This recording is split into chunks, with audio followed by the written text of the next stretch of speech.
Hi, folks that are joining. We're just waiting for a quorum of commissioners, and then we can roll. We have begun recording, so we're just hanging out till we have our crew.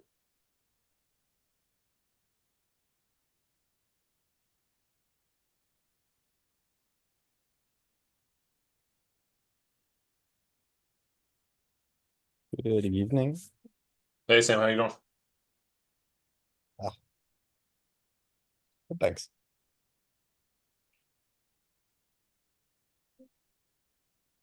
Hey, everybody. Hey, Marcus. My computer decided to reboot, so I'm on my phone temporarily. Okay. So I may be joining on the computer in a minute. So Okay. We should have a full boat of commissioners tonight. and can you share the agenda on the screen too? Because I don't have it in front of me now. Sure. Do you want me to do that, or you got that? I got it. Hey, Roberta.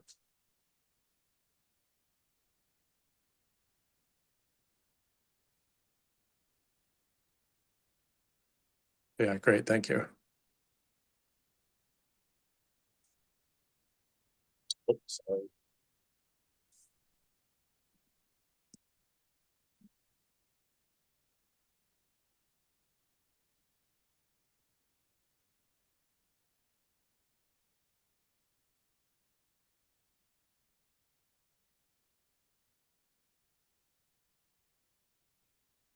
All right.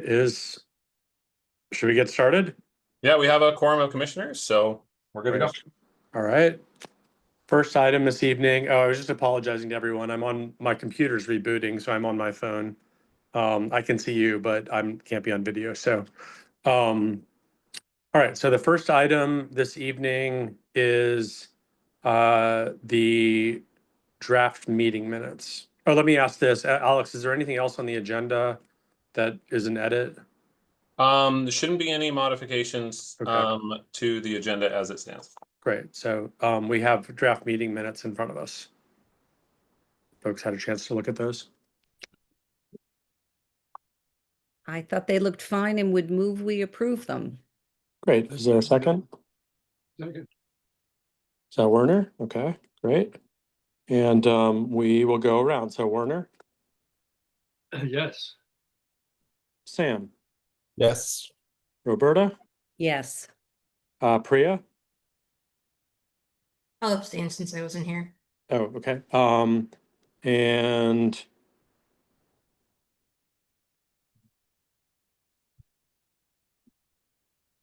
am I allowed to vote for these? Which date would these were? I don't believe. Let me see.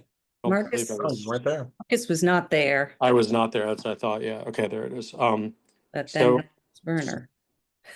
See, this- I always say you can vote even if you're not there, but different Yeah. people have different views of that. You can vote for them even if you weren't there, if you approve the content. in them. I'll vote for him as the chair Okay. because otherwise I'll probably have to approve them individually. So Sure. I will change my vote to voting for accepting the minutes.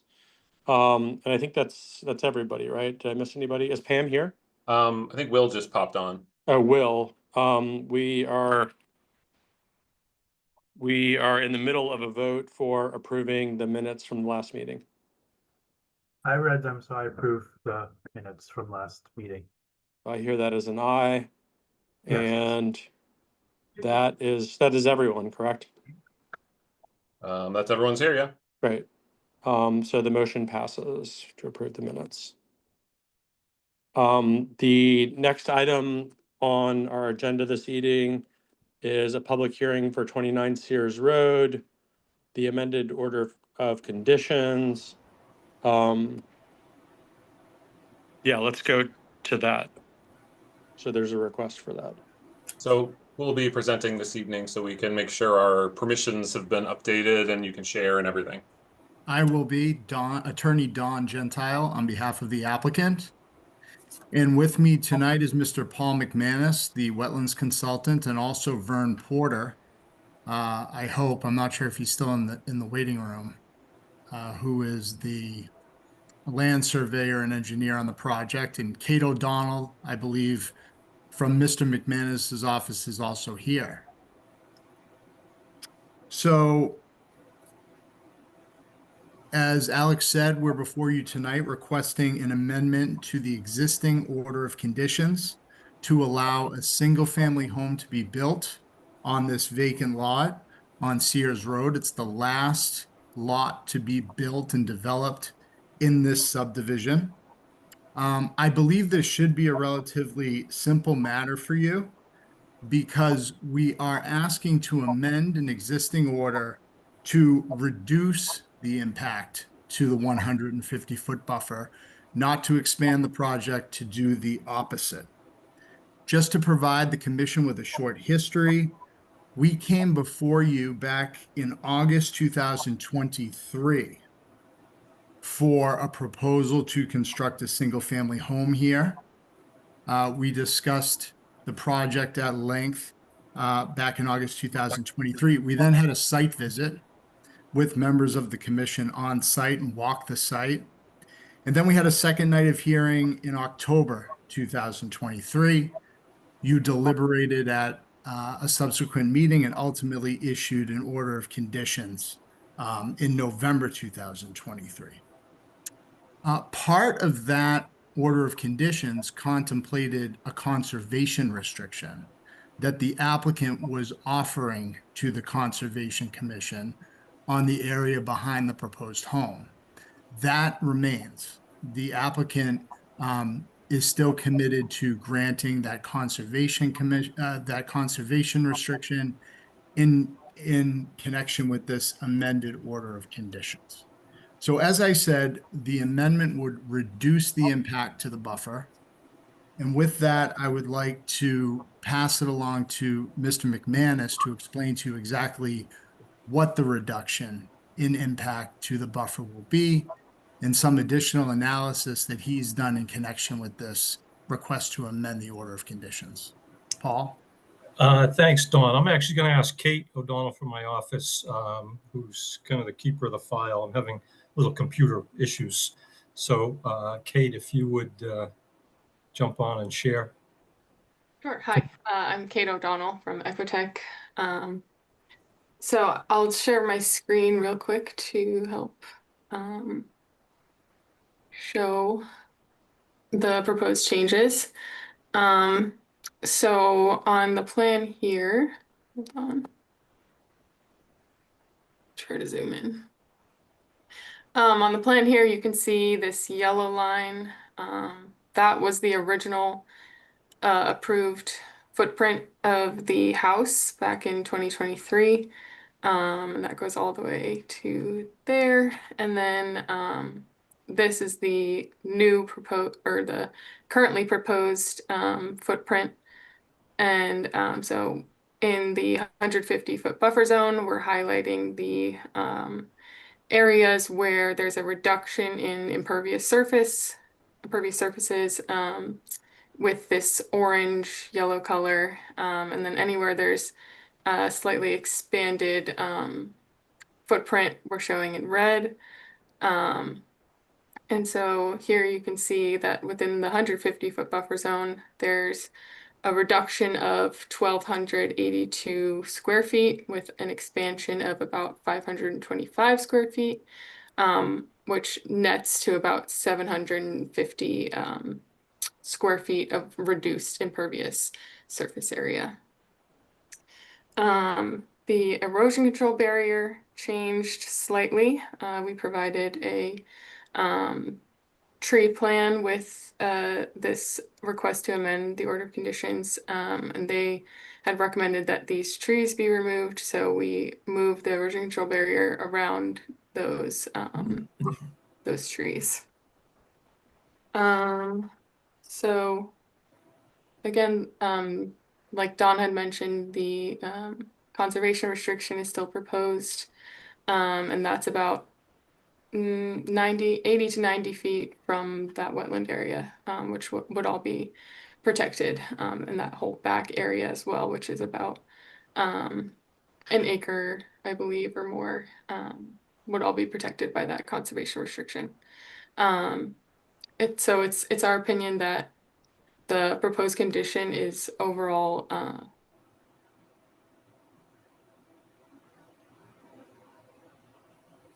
Well, Kate seems to have seized up, so I'll finish her sentence for her. is changed. Our view is that the excuse me, that the proposed condition Is, is consistent with the approved condition, but for the reduction. The limit of work is not identical, but very similar. As Kate said, there's a significant reduction in the proposed impervious. You froze up there, Kate, so I finished your sentence. Thank you. Sorry about that. So if there's anything else anyone from the team wants to contribute, feel free to chime in. Or if the commission has any questions, we'd be happy to go over those. Are there questions from the commission?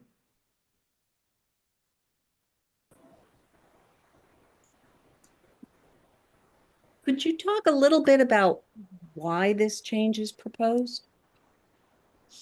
So if Vern is here, maybe he could chime in, but or Don, I believe the zoning setbacks were a little wonky because this is like a pork chop lot, so there's a long frontage here, and then that goes to the area over here where that's actually being developed. So I think the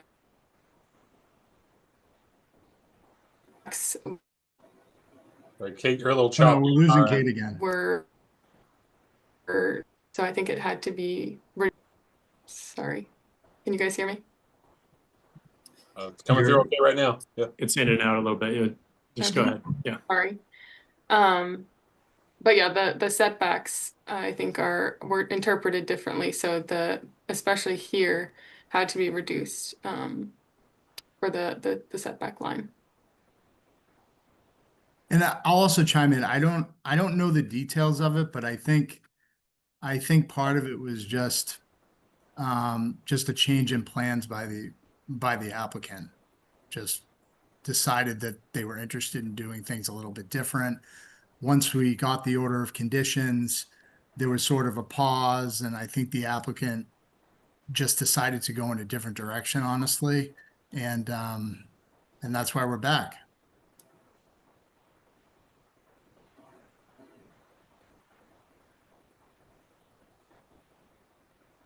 Are there other questions from the commission? Oh yeah, Will, go ahead. Yeah, I'm just trying to remember the site visit and the location of the house and property. It's the first one on the long drive off of Sears Road. Am I correct? And it's sort of like Yeah, you drive First down. one on the right, correct? first one on the right. Yeah. Yeah, so a lot of this area, when you come in and look, there's a large house immediately on your right when you come down Yeah. the common drive there, and then it has what would appear to you as a really big backyard associated with that house, and much of this lot is that yard area. Okay. So if you recall, when we did the site walk, we parked up around there's a little kind of a cul-de-sac turnaround, and we climbed through, and then we got back to the wetland by walking through that yard, if you recall. Yeah, and into the woods. Yeah. Okay. So some of those trees are going to move for the house. Yeah. Okay. Right, but if you notice for the bulk of the house, other than the left side, it'd be the upper side on the here, but there are some trees shown, but for the bulk of the whole house area, there are no trees because it's that lawn area. Yeah. Okay.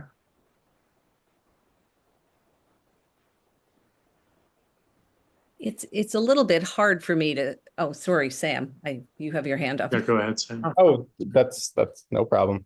I was just curious if anything to do with the proposed drainage system differed in design or capacity from the previous one, or if it's similar in all respects, but just reoriented for the drive. I can say it's similar in at least most respects. I was hoping to have Vern here. I can't say that it's similar in every respect. It's certainly generally similar. The overall layout is the same. The concept is the same. Basically, the leaching galleys out in the front, which is to the left in this image. But I can't swear that it's not changed. Okay. Marcus, I have some thoughts, but I'm happy to yield to the commission first. Yeah, Roberta, you had a question, and then we'll come back to you, Alex. Yeah. I just wondered if you could explain again the tree removal at the base of the lot that is outside of the footprint of the house.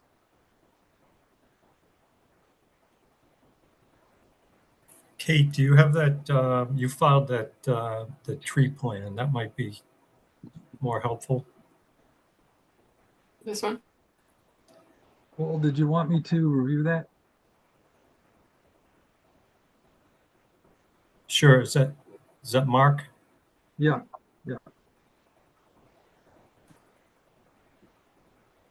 Yeah. Kate, I think this is the tree protection plan. I'm not sure if there's I think there's a different doc that shows the planting plan. Oh, this. The landscape plan.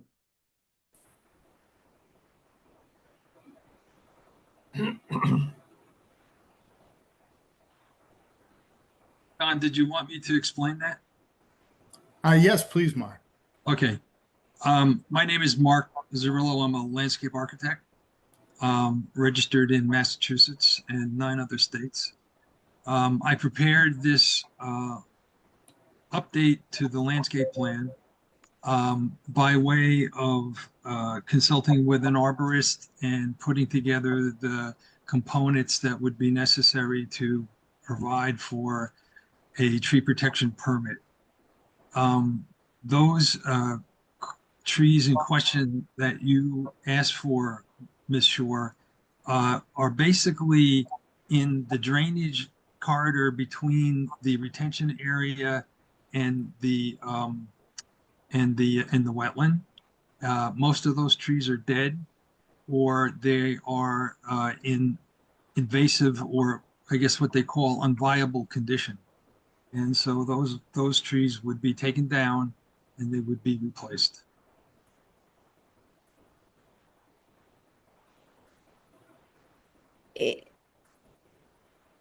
It's a little bit unclear to me, though. I thought you were going to be protecting mature trees in this area.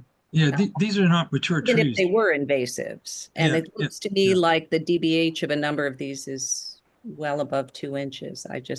Oh yeah, absolutely, absolutely. But they were assessed by an arborist, Stephen Gold, and he made a report that you can see there. There's a tree table, and there are the tree species, the sizes, the condition, and where the trees are located, and what trees would have to be removed in order to build a house, and also to remove trees that are invasive and basically dead. You can see on that second page, there's a whole bunch of trees that are dead, and they're in that passageway.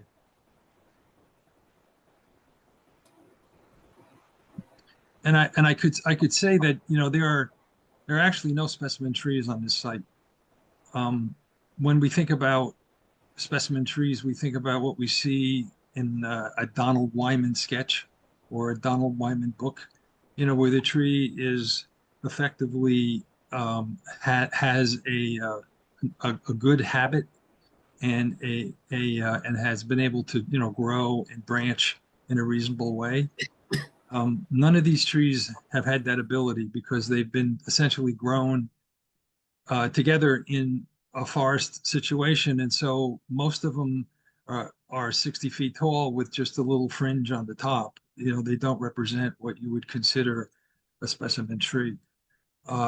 So the reality is that the tree protection permit actually allows for you to put in new trees to replace those, and I think that that's part and parcel to what the permit is trying to accomplish. Well, I guess it's probably true that forests aren't full of specimen trees, but they are forests. This is true, but and you the pictures aren't here, but the pictures are part of the permit, the tree permit upload. And you can see when you look at these things, these are, you know, like they're telephone poles with, you know, a couple branches on the top that represents the canopy. And I think we're better off providing for, you know, a very significant landscape plan, you know, that will replace these trees, which is what we did. Thank you. You're welcome. Could you walk us through again just the change? I think you talked about some net kind of impacts, but could you talk about what's happening inside the 150-foot buffer in particular and how that's changed again? Yeah, I can. Like it's hard for me to picture like what was proposed and then what's proposed now and the Yeah, transition. so in the 150-foot buffer specifically, the yellow shows areas that were reduced in scale. Like this was Yep. approved back in 2023. So that's the outline. Okay, great. And then now we're proposing this limit of the impervious here. So the red is like new that wasn't inside the previous envelope. The yellow is Correct. what's out. Correct, but all of it is further away from the farthest point that was approved. All of it's now, or before it was all outside the 100-foot, but now it's like 105 feet. It's kind of an interesting problem because like clearly the previous proposed plan is unbuildable. Is that right? Like that's why this has changed. I'm not Like you sure. couldn't have built it as was proposed. No, No, I don't. I'm sorry. Are we talking about the house itself? Oh, no, yeah, the previous house and like the plan that was presented to us previously was unbuildable. I don't know that.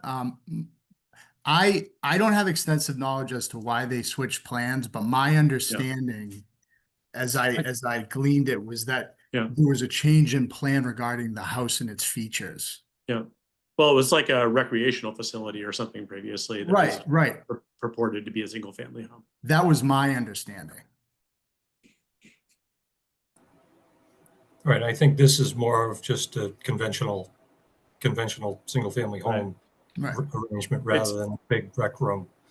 Yeah, I'm just curious, like from the commission's perspective, I don't know that I've encountered a similar situation that I'm aware of in the last, how many ever years. But like that, you know, a plan has been presented that is, that may not have been like in conformance. And then, you know, we obviously, that's not our job. We look at the plans that are in front of us and then, you know, assess those relative to our jurisdiction. But then it's like, okay, now we're coming back and judging a new plan relative to that plan that wasn't approvable, or I just don't know whether it was approvable or if it was a non-conformance or something along those lines. Yeah, I don't know that it was not approvable. Okay. Number one, and the other thing I'll add is in formulating this amendment, the Conservation Commission was at top of mind for everyone. So I think what we tried to do was anticipate coming back to you, and we tried to come back to you with what we regarded as a better plan, an improvement over the first one, so that there would be less impact in the buffer. And I know, you know, we've talked about coming back to you quite a bit. We mentioned it before the ZBA. Yeah. I mean, it's been in the forefront of our minds in formulating this. And that's why we're here with less impact. And we also moved the home, obviously, as far away from the resource area as we could.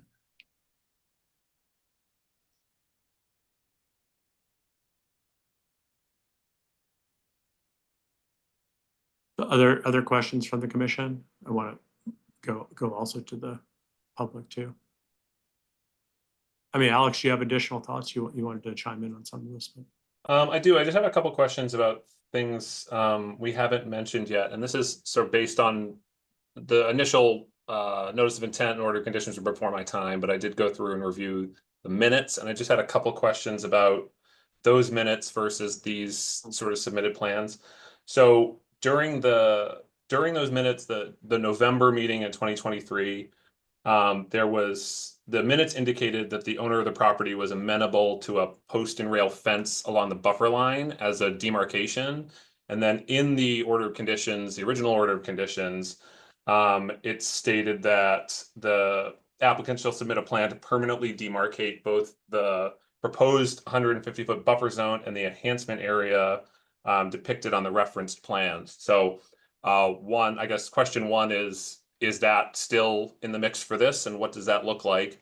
And I think question two is that in terms of the invasive management plan and the buffer zone enhancement plan that were submitted, they do reference that zone is marked on the landscape plan, and I didn't see it on the version here. I wasn't sure if that was on a separate plan.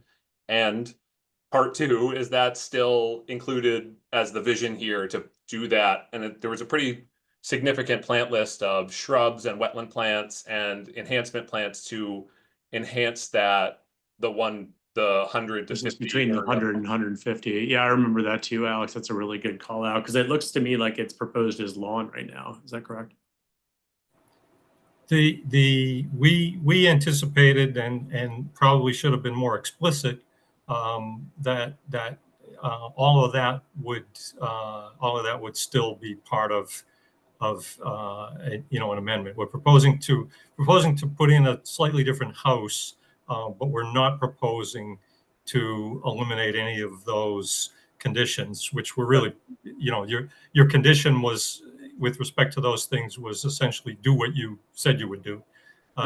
So those we fully expect that those are not something that the commission would drop from any amendment. Okay. So I think in that regard, what I'm hearing is that the landscape plan as presented on sheet L101 is not a full reflection of the planting plan and or the location of these fences or other items that Alex points out from. No, because excuse me, Mr. Chairman, don't mean to interrupt.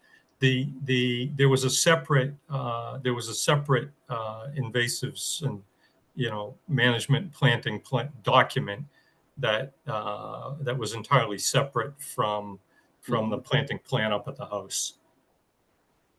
Is there a way, Paul, that we could your team could submit sort of a comprehensive vision of that so that we can see a vision of what this all looks like? I think it's helpful from our perspective to have one plan of record so we can see that vision of both the proposed plantings, the removals, and then what that, maybe not specific to the exact plant list and the exact position of that. I understand that might happen in next fall or something like that, but could we see a comprised vision of all of that so that the commission has it as a reference point? Well, and I think Sure. from a construction documents perspective, you're probably going to need to give that to the landscapers as well. Yeah, I think you're right, Alex. That'd be my concern too. Because if you look at the landscape plan, it's not reflective of what it's done. Right. So I just want to make sure I understand Alex's request. So basically combine the invasives management, which is in the rear, combine those that proposal with the landscape, so it's all on a single graphic. Is that what you're seeking? Is that I think there are considerable additional plantings between the 150-foot buffer and the 100-foot buffer, and there's also fencing and some other items that are part of the landscape plan that aren't shown. And then I think Paul, in the initial draft that was sent with the 2023 plan, again there's sort of an area marked as the buffer enhancement area beyond the 100, sort of in that area too. So I think what would be most helpful is having this all in one spot so we can see, again, not only for the landscapers, but for the commission to be able to see what the comprehensive vision of this space is in terms of replantings and enhancement plantings, rather than have to jump between different plans, if that makes sense. I understand. Just making myself some notes. I mean, essentially, if I recall that correctly, it's that whole area in the 150-foot buffer is more naturalized, right? It's not like a lawn space. Is that right, Alex? When you looked at that? So if you'd like, I'm happy to share the sort Yeah, of that would be document that I had. Yeah. Is that That would okay, be Paul? helpful. Can I take or Kate, can I take sharing away from you? Perfect. That would be very helpful. Just give me 1 second here to dredge it up.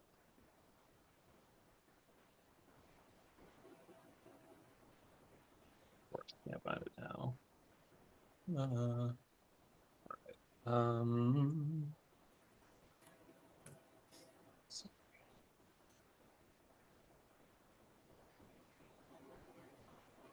I think I found it if that's helpful. Yeah, I think I just pulled it up here. I'm sorry for the delay. Okay. Zoom was being problematic. So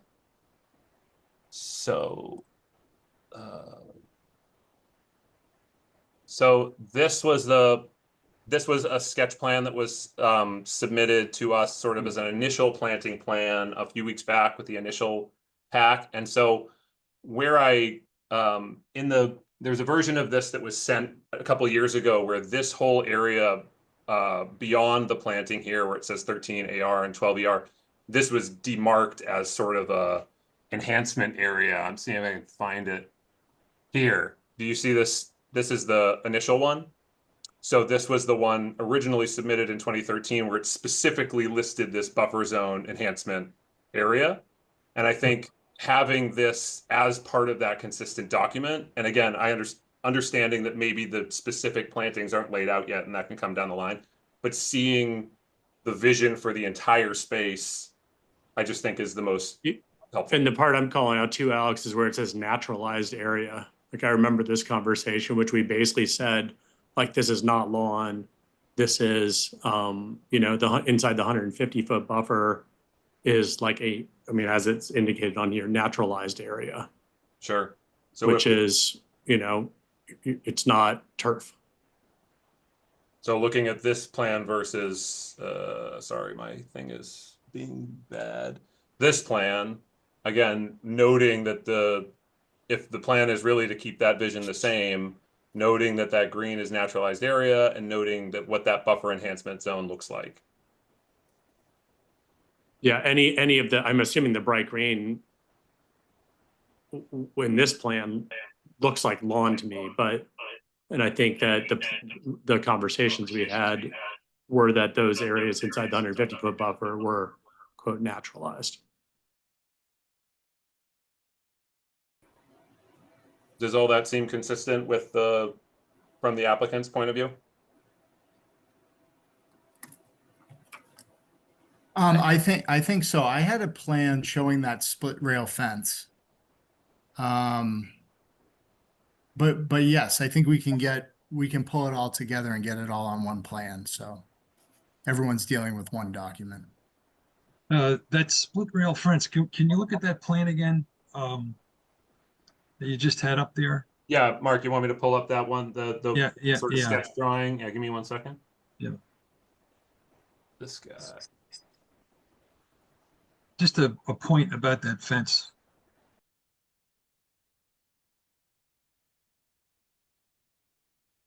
The fence initially, actually, you had that previous drawing that actually had the previous. Yeah, I have the one from 2023, the initial house footprint. This one. Oh, well, here's the point. The point I'm making is that the property's was subdivided, and if you are asking for that fence to be put on that side, it can only go to the property line, not all the way over to where it was before. Because it would be on somebody else's, on some other property. But it would still be intended to demarcate that buffer zone. Well, on this property, yeah. Sure. Is that enough? I'll bounce to the commission since I was not here for the initial conversation in 2023. I have to say, I'm not following that. I don't understand that either. Yeah. All these maps. And I am a little bit uncertain about the plans for that area below the house where the trees are being removed, whether that's lawn, whether that's naturalized. I'm not sure we really understand the landscaping plans. Yeah, So- I think no matter what, we're gonna have to get like a revised plan that's consistent with the previous approved plan. It doesn't appear we have that in front of us right now. Is that what you're saying, Roberta? Like, we need something that actually, I mean, sure, they can explain it again to us, but we need to Right. actually see this. I think it would be helpful. Sure, we can get that. Okay. So we know. My other question is, so there were some, I'm wondering if the applicant could speak a bit. One of the specific conditions on the order of conditions was if this order of conditions is ever amended, that there be official determination regarding a vernal pool. I know there was some, the applicant submitted documentation along those lines. I'm wondering if you could speak to that, please. Yeah. And Paul, you've done some investigating on that note recently, correct? And submitted We material? have. We went out and Kate with the submittal did an additional supplement. So we went out 2 or 3 years ago and did an evaluation of the ponding area out in the back to look for vernal pool organisms, and didn't find any. This year we went out, I think 5 times. Kate, correct me if I'm wrong. Yes. On 5 different occasions this spring, and evaluated the area. There's actually two within the wetland out there. There's kind of a continuous wetland line around the whole system, but there's actually two pools out there within there. You're right. Within that A series wetland, you can see it exists as kind of 2 lobes. So there's the northerly lobe that sits under the where it's conservation restriction, and then there's a southerly larger lobe in the back, right, where under the existing wetland boundary call-out box. So when we do these sorts of investigations, basically we go out and we put on our waders, we take our dip nets, and you know, by looking at other pools that we know are pools in the general vicinity, we know when the timing is right to look for things. Excuse me. So we go out and we're looking for amphibian egg masses, we're looking for amphibian larvae, we're looking for fairy shrimp through the pool. So we do that visual assessment, you know, walking the perimeter and then multiple transects through the ponding. And while we're doing that, we have a long-handled net with a fairly fine mesh. So there are essentially 2 ways to certify a vernal pool. You can find sufficient numbers of so-called obligate vernal pool organisms, which are the mole salamanders, wood frog, fairy shrimp, those sorts of things. And then there are so-called facultative vernal pool organisms, which are species that don't necessarily need a vernal pool, such as, you know, the wood frog, for example, theoretically only breeds in vernal pools. It's not 100% true, but it's kind of an assumption for this process. But for the facultative species, one needs to find sufficient evidence of 2 facultative organisms. In the rear pool here, this year we did find tadpoles of a toad, which is a facultative species. So we found only the one, and as I said, this was multiple hours over multiple weeks through the, you know, what we know to be the right timeline for doing this. So again, in the rear pool, we found toad tadpoles, and nothing else. So that's not sufficient to certify it as a vernal pool. Now, I will say, as I always say in these discussions, it's impossible to prove the negative, and it is, therefore conceivable that there was something out there that we didn't find. But we're pretty confident that, A, we know what we're doing, what we're looking for, and B, that the level of effort was more than sufficient to, in all likelihood, to find these critters if they were in fact there.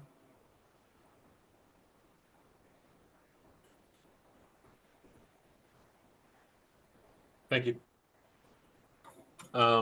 Unless a commissioner has a follow-up on the vernal pool, I just have one more question from my end. Yeah, that'd be great, Alex. In terms of the conservation restriction specifics, in the documentation that was submitted, we have the footprint of that. And I know it was discussed previously what some of the logistics around that would be in the 2023 meetings. I was curious from the applicant's perspective, what those conditions are going to look like in this proposed conservation restriction, given that there are, updated Massachusetts sort of suggested guidelines for these, what it looks like in terms of access or easement. I'm just looking for a little more information in regards to the CR there. So when I was working with Tom Brady on it, we were working off of his draft at the time, and we came very close to finalizing it before things just sort of went on the back burner with the project. So I think we were almost there. So Okay. my plan would be, Tom and I were working on it, and then the project went on the back burner, so we just stopped. But my plan would be to sort of dust off the latest draft, send it to you, and try and work towards finalizing it. And is that like the actual limits of that? I'm assuming it's significant portions of both lot 22 and 23. So at the time, we were appending that map that you see there to the restriction. So I don't think the limit would change versus the last permit. Are you asking about the nuances of that neighboring lot? If you bring the map back up again.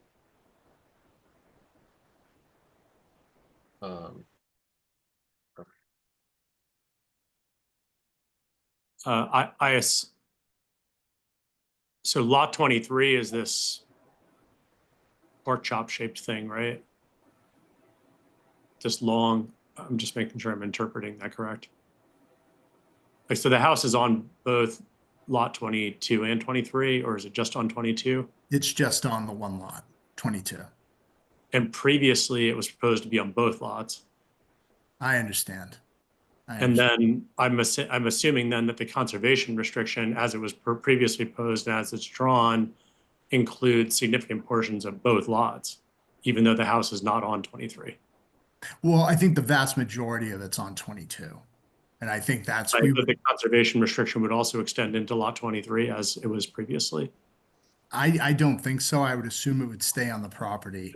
The main reason I bring that up is the most important, I think, thing we were thinking about is that very far end of lot 23 to prevent development, which we think is probably, at least from our discussions back then, I don't even think it shows the extent of lot 23 on this map, but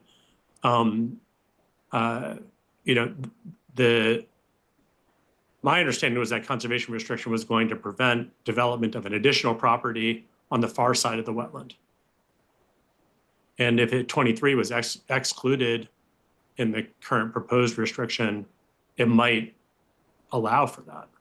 It might, there's not a lot of space there, but you can see there's a significant piece of that property that's, outside the resource area, but certainly inside the buffers, that was part of the discussion as I remember it last time, which was like that there's a lot of upside to protecting that far part of that lot as part of the original approved plan from a conservation restriction perspective, if that makes sense.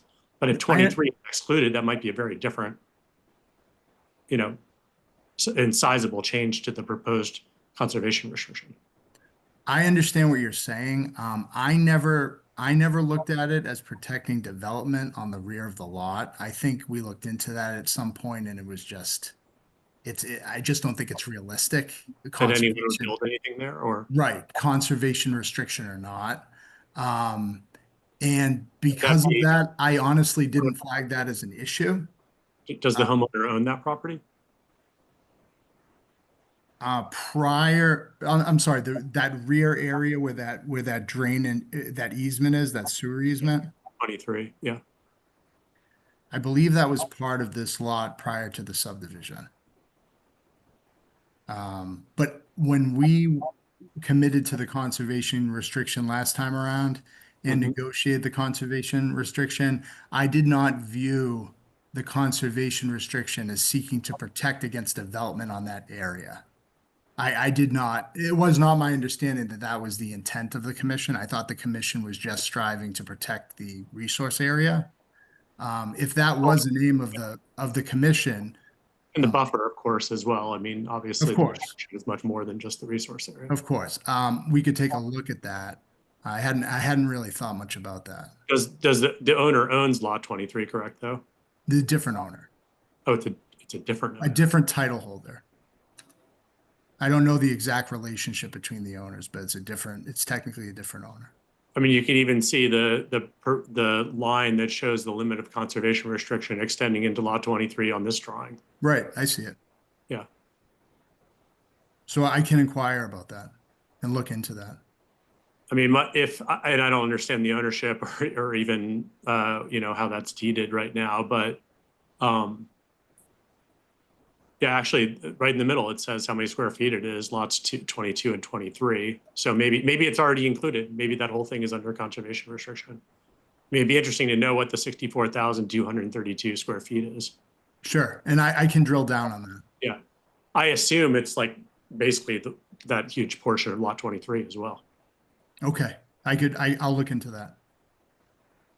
I think that, I mean, my recollection was that was an important part of the conversation. Is Okay, I don't remember that. I don't remember the development on the rear portion of this lot has been brought up a couple times. Uh-huh. And each time it's brought up, we look into it. It's almost like it wouldn't happen for so many reasons. We understand looking at a plan how. That's a great reason to put it in a conservation restriction. Right, and I'll inquire. That's all I can say. I did not flag that as an issue before tonight, so I'll look into it. That would be great. I mean, we certainly need to know what's being proposed for the conservation restriction area. Sure. And if it's unbuildable, like that's the exact kind of thing we look for restrictions on. It's, to make that very clear. So,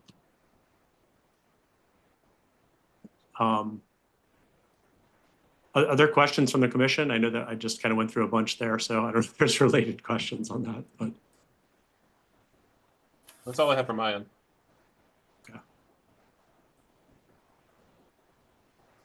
I'll just say that in our packet, there's a one-page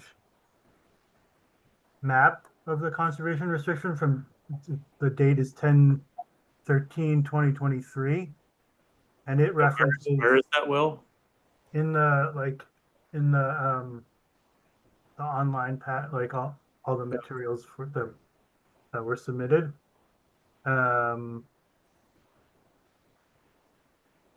Oh, that's it. Is that in OOCC? Okay, yeah, I'm looking. Yeah. And it references lot 17 and not 22 or 23. So I'm confused there as well. Right, that's the old conservation restriction map from the prior order. Oh, so I see. So there was a further subdivision. So that seems to be the confusion on the conservation restriction, which I told the chair I'm absolutely happy to look into. Okay, great. Thank you. Yeah, so maybe like in summary about the couple of things that we probably need to see is like the upgraded landscape plan and then like a clear delineation of what the conservation restriction area is. Absolutely. Yeah, I think even, a colorized area that specifically shows what the square footages of those areas are would be appropriate. And I would maybe ask for like a slightly larger picture that shows all the we see sort of the beginning of them because of the way they're divided in that sort of triangle off of Sears Road, but just how they got subdivided into the 22, 23, whatever the other numbers are.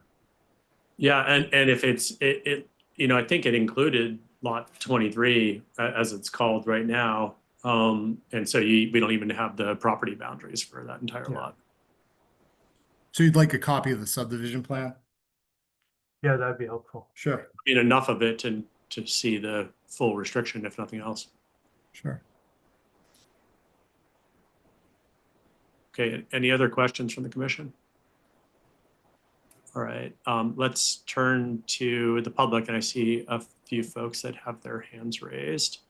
Let me go first with Benedict. Correct? Did I have that correct? All right. Thank you all. Benedicta Howell, bottom of Sears Road, town meeting member. And this is the most thorough discussion of this property I've seen in the many years I've been involved. So thank you all for getting into it and starting to get your grip of it. I always wish that we could stand around at the property and look at it, because I have been a lucky guest of 3 out of the 4 owners of that whole land, which was originally the Shaw land. So to give a little history of, I heard so many questions I could answer. I kept wanting to say, I can answer. It was subdivided by Caroline Levine to Cindy Stumpo, and the Stumpos own most of the land except for this one. This one is Mr. Chan. That my understanding is he bought it from her. So I just wanted to say that. Paul McManus, again, I want to say hi. 35 years ago, he had me out planting skunk cabbage at a project we had, our home out in Westwood. So I know Paul for a long time, and when he talks about his vernal pools, he knows what he's talking about. But Paul, respectfully, I'm glad you finally noticed some frogs up there.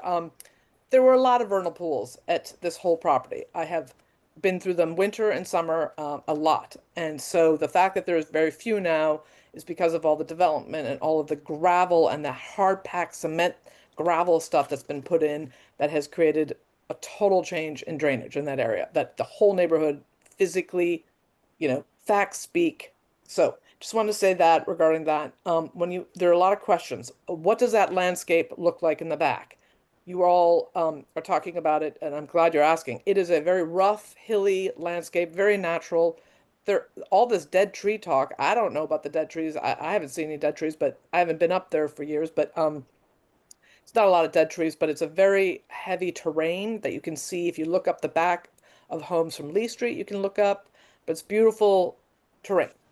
I would also like to say that there were a lot of trees that were going to be removed in the first plan in 23. This plan now is so confusing to me as well. I can't see how many trees were removed, and no discussion was that, but there were hundreds of trees that were going to be removed in the last plan. Nobody in the neighborhood, one of the direct neighbors is on a plane right now, couldn't be here, but we don't understand how this is being allowed to be built within 80 to 90 feet of the wetlands. We just don't see how that's possible. None of us would be allowed to do that. The other thing is, yes, the first house was a rec house. It was going to have an indoor pool, indoor sport court. Also, something that hasn't been discussed is the lighting conditions. There was a heavy lighting conditions that I can read out that was part of the last condition reports that hasn't been discussed here, but that's going to be a very important part because lighting conditions have not been met in similar projects by similar people and has been a real problem in other neighborhoods. And we want to make sure that's handled in advance and that there are rules in place as neighbors. The lighting is already out of control up there, and the signage is out of control. There are big signs outside. There have been signs for 3 years now that they're lots for sale. And no one else is allowed to keep a sign up like that. And the building commissioner's been out there and they've asked the signs to come down. There's still like a big development sign that's been up for 3 years, which is outside of allowment in signing. So you can hear a lot of complaints, but I just want to throw these in there as issues as well. Thank you. Thank you, Benedict. And I did see Brenda Sullivan. You had your hand up previously and early in the conversation. Would you like to join the conversation? If not, I'll turn to Stuart. Thank you. Actually, Mr. Quigley, you did address some of the questions that I had about where this lot 23 came from and what its purpose was, other than to potentially provide another lot for development up against the fence. In the original drawings, you know, that I'm looking at from when this project first was established from the Rose Trust, the wetlands are shown as going all the way to the fence line.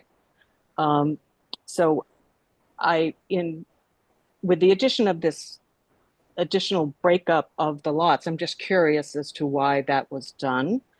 And I'd also like to ask lot 16, the house that is currently, I think, still under construction somewhat, and does have the egregious lighting plan, which I had sent around some pictures of.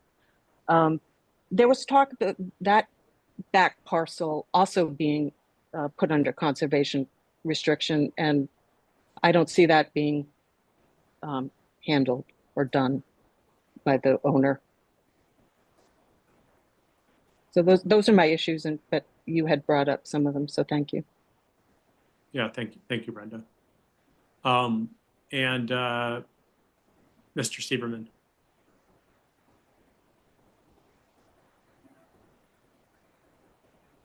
You might be on mute. Okay. Yeah, yeah. Thanks for first of all, I'm Stuart Silverman. I have no idea why my name is misspelled there. It's spelled correctly in every other. Thank you for correcting me. Every other Zoom meeting I've been on, and I was not able to change it. So yeah, I'm Stuart Silverman. I'm at 330 Lee Street, which is kitty corner to the property. Joe Freeman is to one side, and I'm just outside. But so my concerns are largely related to screening to the Lee Street properties. And we obviously would have this, hopefully that the plans include planting as many trees as they can to screen the properties. And I would think that would be the interest in the applicant. And the other is the drainage. You know, we've got a very high water table, and I apologize if this has been discussed in other meetings. But to what extent does the plans include minimizing water runoff that might go onto the Lee Street properties? I can address that quickly. The plans are required to maintain the infiltration on the property and prevent increases in runoff. So the local requirement and your local engineering public works folks really hold the engineer's feet to the fire on that. That's why I don't know if earlier there was a grid work, an array out in the front of the house to the left on the plan image, and that what that depicts is a big galley of underground chambers, which will collect and then allow stormwater to infiltrate. So that has been, from the get-go, that has been a significant design constraint and requirement. Great, thank you very much. I was going to ask the pavers too, Paul. Are those porous pavers? Oh boy, I don't remember. Kate, can you help out there? The plans say they are. I saw the plans said porous on them, at least the ones that were shown. Is that part of the runoff kind of modified calculations, Kate? I don't see any. Or like proposed drive, like the landscape plan shows the pavers as the full kind of like entranceway to the proposed house. Is Mark still on? Did you propose that? May I? Yes. I remember the conversation last time, the pavers, there was a lot of pavers and discussion about cutting back on pavers because of all the parking, and they were not porous the last time we heard. It sounds like we're going to have to submit some additional information. Sure. Why don't we include a clarification on that? Yeah, just making sure it's consistent with the hydrologic calculations as well. I'm sure Vern could answer that question, so Yeah, I will get it from him. Okay. Any other comments, questions from the public? I didn't see any other hands raised. I do. Oh. Where do I send a lighting plan that was the past, since it hasn't been brought up? I have a picture of what was discussed in the lighting. Where does one send it so you all have it? Hi, Benedict. You can Oh. send it. You can send it to me. You can send it to either my email, the acassie@brookline.ma, or conservation@brookline.ma, and I'll make sure it's forwarded to the commission. Okay, thank you, Alex. Say that your email again. Sure. quickly. It's acassie, ACASSIE @Brookline. Okay, thanks. And I see that Byron Anderson has their hand raised. Thanks, Mr. Quickly. Can you hear me? Yes. Great. Looking back at some of the and state your address so we can get some context as well. 360 Lee Street. So I'm in a butter to this project. Excellent. Looking back at the minutes from 2023, as many on this call have already referenced, during the August 22nd session, there were a number of different members of the community. Jocelyn Murphy, who is a town meeting member in Precinct 16, had, among others, had requested a second party besides Mr. McManus's firm come in and do an impact assessment on the wetlands resource for this property. Mr. McManus, I'm impressed with your work and all that stuff, but at the same time, you have been employed by every single development holder within this community. And frankly, I think that there was some concern among the community members that your incentives weren't exactly aligned with the overall community members that are worried about the overall impact of that wetland resource area. So I'd be asking first to the Conservation Commission whether there has been any update of that and whether that be something that we can still entertain, given that there were a number of folks from the community that made that, I think, very reasonable request. And it looks like Benedict Hallowell also remembers that request being made. I think from a process perspective, I mean, like we have to review what's submitted. Like that's our kind of our role in this process. And so it would have to be something that the applicant would, have in front of us. Okay. For us to review any additional wetland information. Got it. Okay. And Alex, I mean, is that the right response? I'm just checking with you. Yeah. So Okay. that's on the onus of the applicant to respond to that feedback, and then the commission to decide that what they get is appropriate. Okay. Wanted to ask a question on a document that was submitted by Ecotech. This was dated July 21st, 2023. On page 6, there is photo number 3 of a large Norway maple tree recommended to remain. In the trees to be removed on number 18, which is a fairly sizable maple tree, it's recommended to be removed. So I don't know if that large Norway maple that there's a picture that was recommended to remain is going to remain, or if it's going to be removed. But based on feedback that we've already heard from Ms. Roberta Schnorr, as well as others, there seems to be some concern around whether those large trees that do exist that are not dead, whether they will be able to remain or be removed.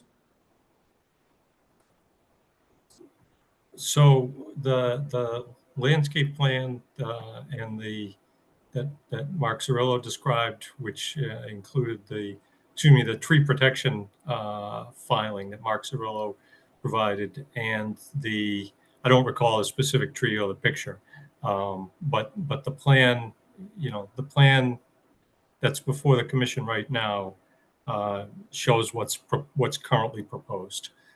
So I can't on the fly relate that to what maybe was. Where is it's T18? You said I can chime in. A 28-inch maple. So is that where the buffer zone enhancement protocol that he's referencing, our enhancement protocol scoped plantings in the 100-foot buffer zone up to the wetland boundary.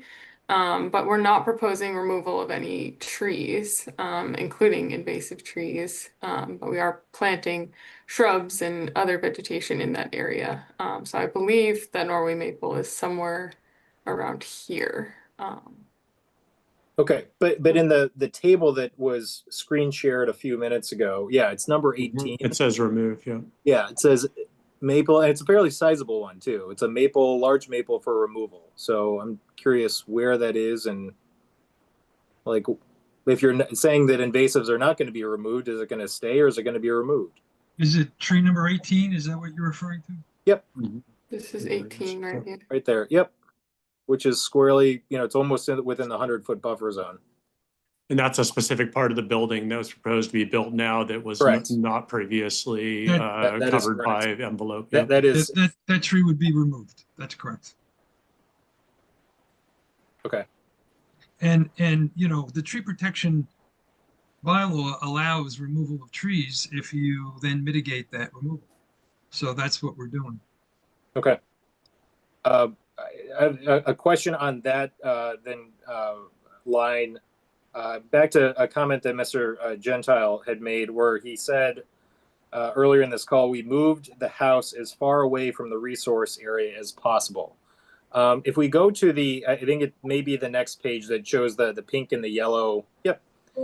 If you look at this plan, it appears as though the majority of the reduction in square footage is actually outside the buffer zone, even the 150-foot buffer zone. So I take issue, and I would question whether there was actually the movement of the house as far away from the resource area as possible. If in fact you can actually see a lot of that footprint that's outlined in yellow that has been removed from the plan. I understand it's a reduction in square footage, but it looks like the majority of that reduction in square footage is actually outside the buffer zone rather than inside it. So can you comment a little bit on why you made that comment, that you actually thought that it's as far away from the resource area as possible? It doesn't look like it based on this drawing. No, because we did. We obtained zoning relief in order to situate the home within a setback in order to take it farther away from the resource area. And with respect to this plan, I think this shows that a significant amount of area of the home is being removed within the 150-foot buffer zone. Correct. I think my question is why didn't you move it to the areas where it was still within the setback limits that it looks like you did within this plan? I don't understand. First of all, I'm not sure. I didn't create this plan with respect to the part that's outside the buffer zone. I'm really not privy to exactly the design decisions that were made with respect to the front of the home. What I can tell you is that I personally appeared before the ZBA in order to obtain zoning relief to try and push this home as far away from the wetland as we could. Right. And I think, Mr. Gentile, if I'm not mistaken, that you see the kind of slanted property line that was actually moved between 2023 and today to expand the lot behind it and actually constrict the lot that we're talking about building on here. Is that correct? The lot line on the far left, it's a little bit diagonal. It was actually moved out to the right from where it was originally, which would make this lot more constricted and therefore fewer square feet outside the buffer zone to build. Well, I don't know if I'd agree with that. I mean, Was the lot line for line 23 moved between the two plans? I think it was. Yeah. But what I did was, with respect to this lot, we sought relief to try and move it as far away as we could. And we are back before the commission with a proposal that includes less effect in the buffer zone. And I think that's a very important point here, that we're seeking to amend an order in order to have less impact. A lot of times when you come back to amend an order, it's because you're seeking to have more impact or move things out a bit, or you encountered a condition that you didn't anticipate, and you're asking for an amendment in order to move something closer to the resource area. And we're doing the opposite. We believe that this plan is an improvement over the plan that this commission approved previously. Right. I'm just taking issue with a comment that you made earlier on this call, because it appears as though on this drawing that there could have been more movement outside the buffer zone, but that's beside the point. The last question I have for you, Mr. Gentile, is would the applicant be willing to make the conservation permanent before the plan is approved, or at least before any building is done? there's a lot of concern among the community members that the house will be built and there's going to be some delay or possibly even skirting of the conservation restriction being put in place in the first at all. No, my understanding, I'm sorry, I don't, No, I was going to say it would be part of the order, and Right. I mean, there's not a way of getting around that. it would need to be finalized before the home is built. Okay, as long as that's confirmed, that's what I wanted to know. Thank you. I am really interested, though, Byron, in what you said about Lot 23. You know, related to our previous conversation. Mhm. Why is Lot 23 like? Why did this house get pulled back from that lot line? Why did the line move? Like, what's the reason for all of that? I'm just mostly interested in how it impacts the potential conservation restriction about how we talked about previously. Like it seems like, I mean, if I hadn't heard it from you that there's no intent to build on Lot 23, it seems like, you know, there's some changes here that might indicate that people might think otherwise. No, I don't think so at all. I Really? think Okay. my understanding, and again, I'm not firsthand knowledge on this. I'm just not. I was Yeah, yeah. permitting counsel, but I believe that had to do with zoning for some other lots.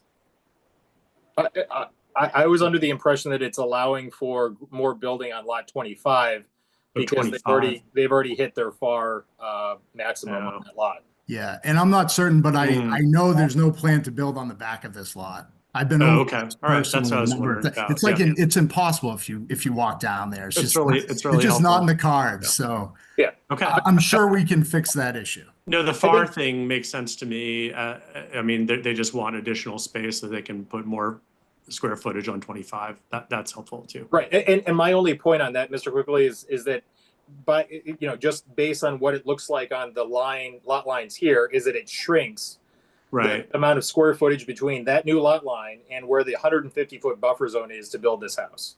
I think it's a decent point, which is, you know, like I'm an engineer, so I think, you know, the center of mass probably moved closer to the wetland is how I would perceive what you said. But yeah, but that doesn't, you know, that's a kind of a complicated calculation, and obviously it has all these setback issues, and Right. I won't try to analyze that like too closely because it has a lot of constraints. I think it's helpful to point it out though, Byron. Thanks. And you're probably right about the center of mass from what I can tell. So any follow-up questions from the commission? And then we have to decide how to proceed. I think there are a few things more that we need, as we indicated. And so if there's not other questions, if the applicant is amenable to it, I can suggest that we continue the hearing. Mark, I would just add that, you know, given Byron's comments, it would be helpful to not only have like a plan of the overall, you know, all of the plots kind of adjacent to each other that have been discussed here, but also just what has changed since 2023 noted on that plan, so we can put everything in context. Yep. Is the commission, is there a motion to so first of all, Mr. Gentile, is that something your client is willing to entertain, continuing the hearing? It is. And my next question is when would it be continued to? Do you know, Alex? The next meeting is scheduled for July 15th, I believe, but let me confirm that really quick.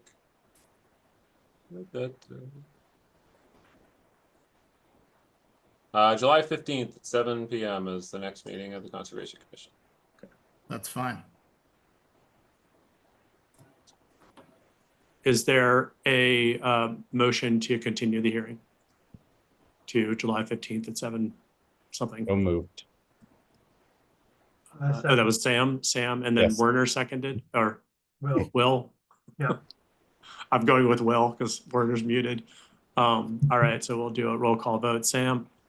Yes. Will? Yes. Pam? Yes.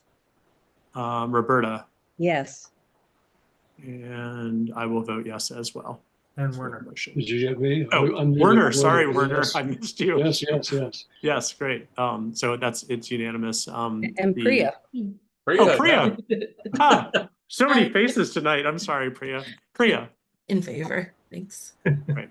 Now it's unanimous, and the vote has been collected correctly.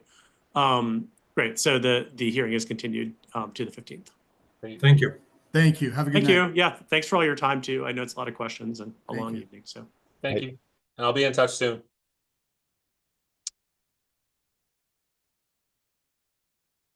All right. The next item on our agenda, which we're a little behind on, is an overview discussion and vote or approval for changes to 154 Woodland. DP file number 120195. So I'll leave this to, I think, Paul, Kate, and Mark. You guys are up again. Yes, thank you. I couldn't I unmute. So this is on Woodland, if you recall, there are two lots that were permitted at the same time, two separate orders. The first one's finished. You issued a certificate of compliance recently. The second one is well on its way to construction. And the proposed buyer approached the builder, who then, of course, approached us and wanted to know, the buyer is concerned that there's a garage to the left. If you remember that lot, it was historically filled. I think it was originally a staging area for the big house that's beyond this at the end of the road. So it was filled quite some time ago. There's a steep slope, and the Would it potential be helpful, buyer. Paul? I can share Mark's sketch for this. That would be helpful. Mark, the one submitted to That'd me. be great. Thank you. Because I'm quite lost, but that's all right. Sorry, Maybe sorry. It's just me. I should have had a plan. Can you all see that? There it is. Yes. So it does, just a quick note, it does say 152 Woodland Road at the bottom, but this is 154 Woodland Road. Yeah, so this is, you'll see on here, lower right is garage. The main part of the house is off below this image. And then above the garage is proposed drive. So the concern, and you can see if one were to back out of the garage, you back towards that pretty significant slope that's up in the upper right of this image. So the potential buyer is frankly concerned about driving off the edge of that slope, and wanted to know if they could put in a length of wall there to essentially act as a barrier to prevent someone from accidentally driving down that slope. And so the wall would be, a stone-faced, about 3 foot high, with a footing, because its intent is to be, structurally a barrier. It's essentially what they want is an ornate guardrail, so to speak, to act as a protective measure. The concept, if you can picture, and I do have a photo. I can show that too, Paul. Is north up, or which way is north? North is I can't remember, but the street is to the left here. So when you drive in on the street, this is the second of the two lots. This is on the right. On the right. Can I share my screen really quick? I just want to. Sure. Oh, I'm disabled. You should be good. Okay, hold on a second.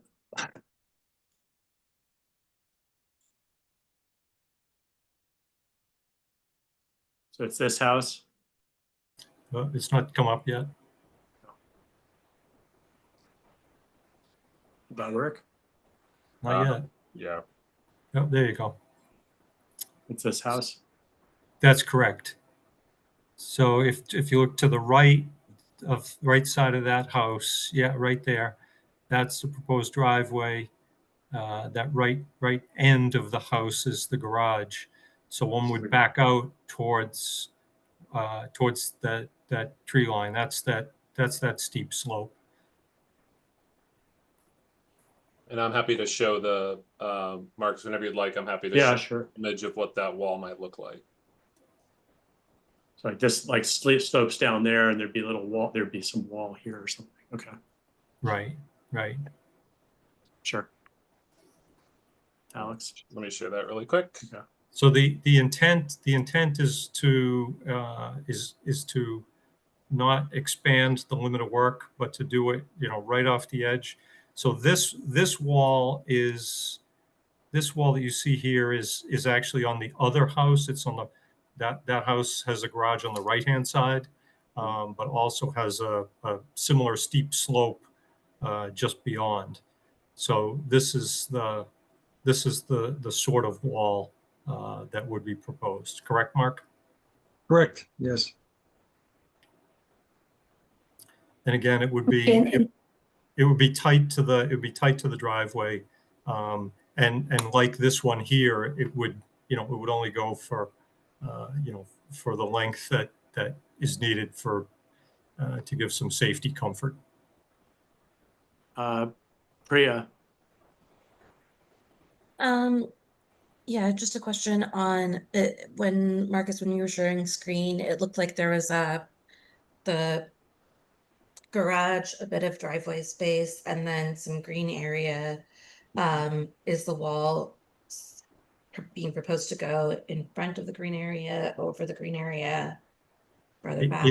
It would go in front of the green area, right at the edge of the the driveway. The driveway is obviously part of what was approved. That's not proposed to change. This would go right at the edge of the driveway, so that if someone were to back up and slide on the ice, they would bang into it, frankly, rather than slide down the hill. Yeah, there's an existing fence that wraps around from the driveway that goes up to the big house and comes around and then goes on an angle to that contour that you see 206 right there. So that fence would pick up from that point because that's right at the property line, and it would run up to the end of the wall. And the wall would be 3 feet from the edge of the pavement. So there's a backup area that's 32 feet wide, and then 3 foot of planting, and then the wall. Does the water sheet flow off of the proposed drive in that direction? No, it doesn't. Again, all the drainage is contained on site. That's part of the DPW regulations. So there are galleys actually under the proposed driveway, and all the water goes into the gallows. Okay, so there's not surface water that'll be running off in that direction. No, there's no surface water. Plus, there'll be a curb. Okay. Pam. Okay, I just need some quick orientation. Is this the buffer zone line that shows here between where it says proposed drive and the green area that's perpendicular to the garage? So the 50-foot buffer is that curved line that goes right from the end of erosion control barrier. Okay, through that's the top end of that proposed drive. the there. 50-foot buffer zone. Yes. Okay. And the 100 is that next curve one? Is that probably it? Yeah. The next curve one that sort of disappears through the house there.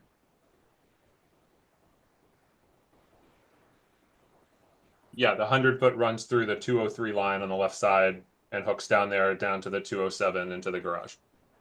Mhm.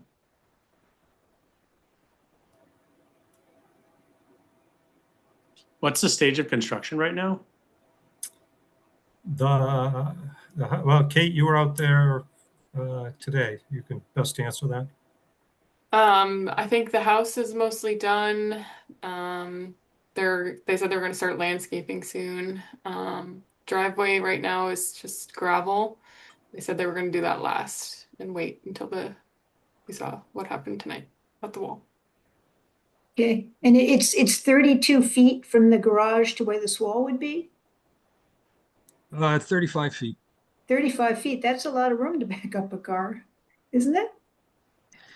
Not really. I mean, typically you have a 24-foot wide drive aisle in a parking lot where people pull perpendicular into a space. So if you back out of this garage, you would probably take a full 24, the car being 20 foot wide, 20 foot long, anywhere from 24 to 28 feet.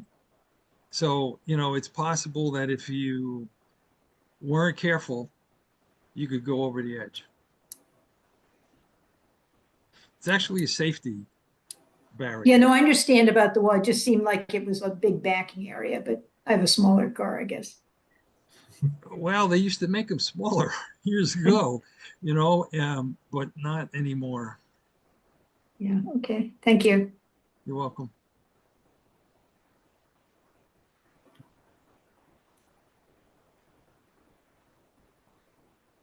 Do we have an actual amendment, or is this a proposed, like, you're gonna give us one? Do we, So I believe how this will be structured is this will be a vote to approve this as a minor change. Rather than an amended order of conditions or anything, this would be a vote for the commission to approve this minor change that would then be reflected in the eventual as-built. And then we would we just issue that as an official sort of letter to the applicant to be issued in the file.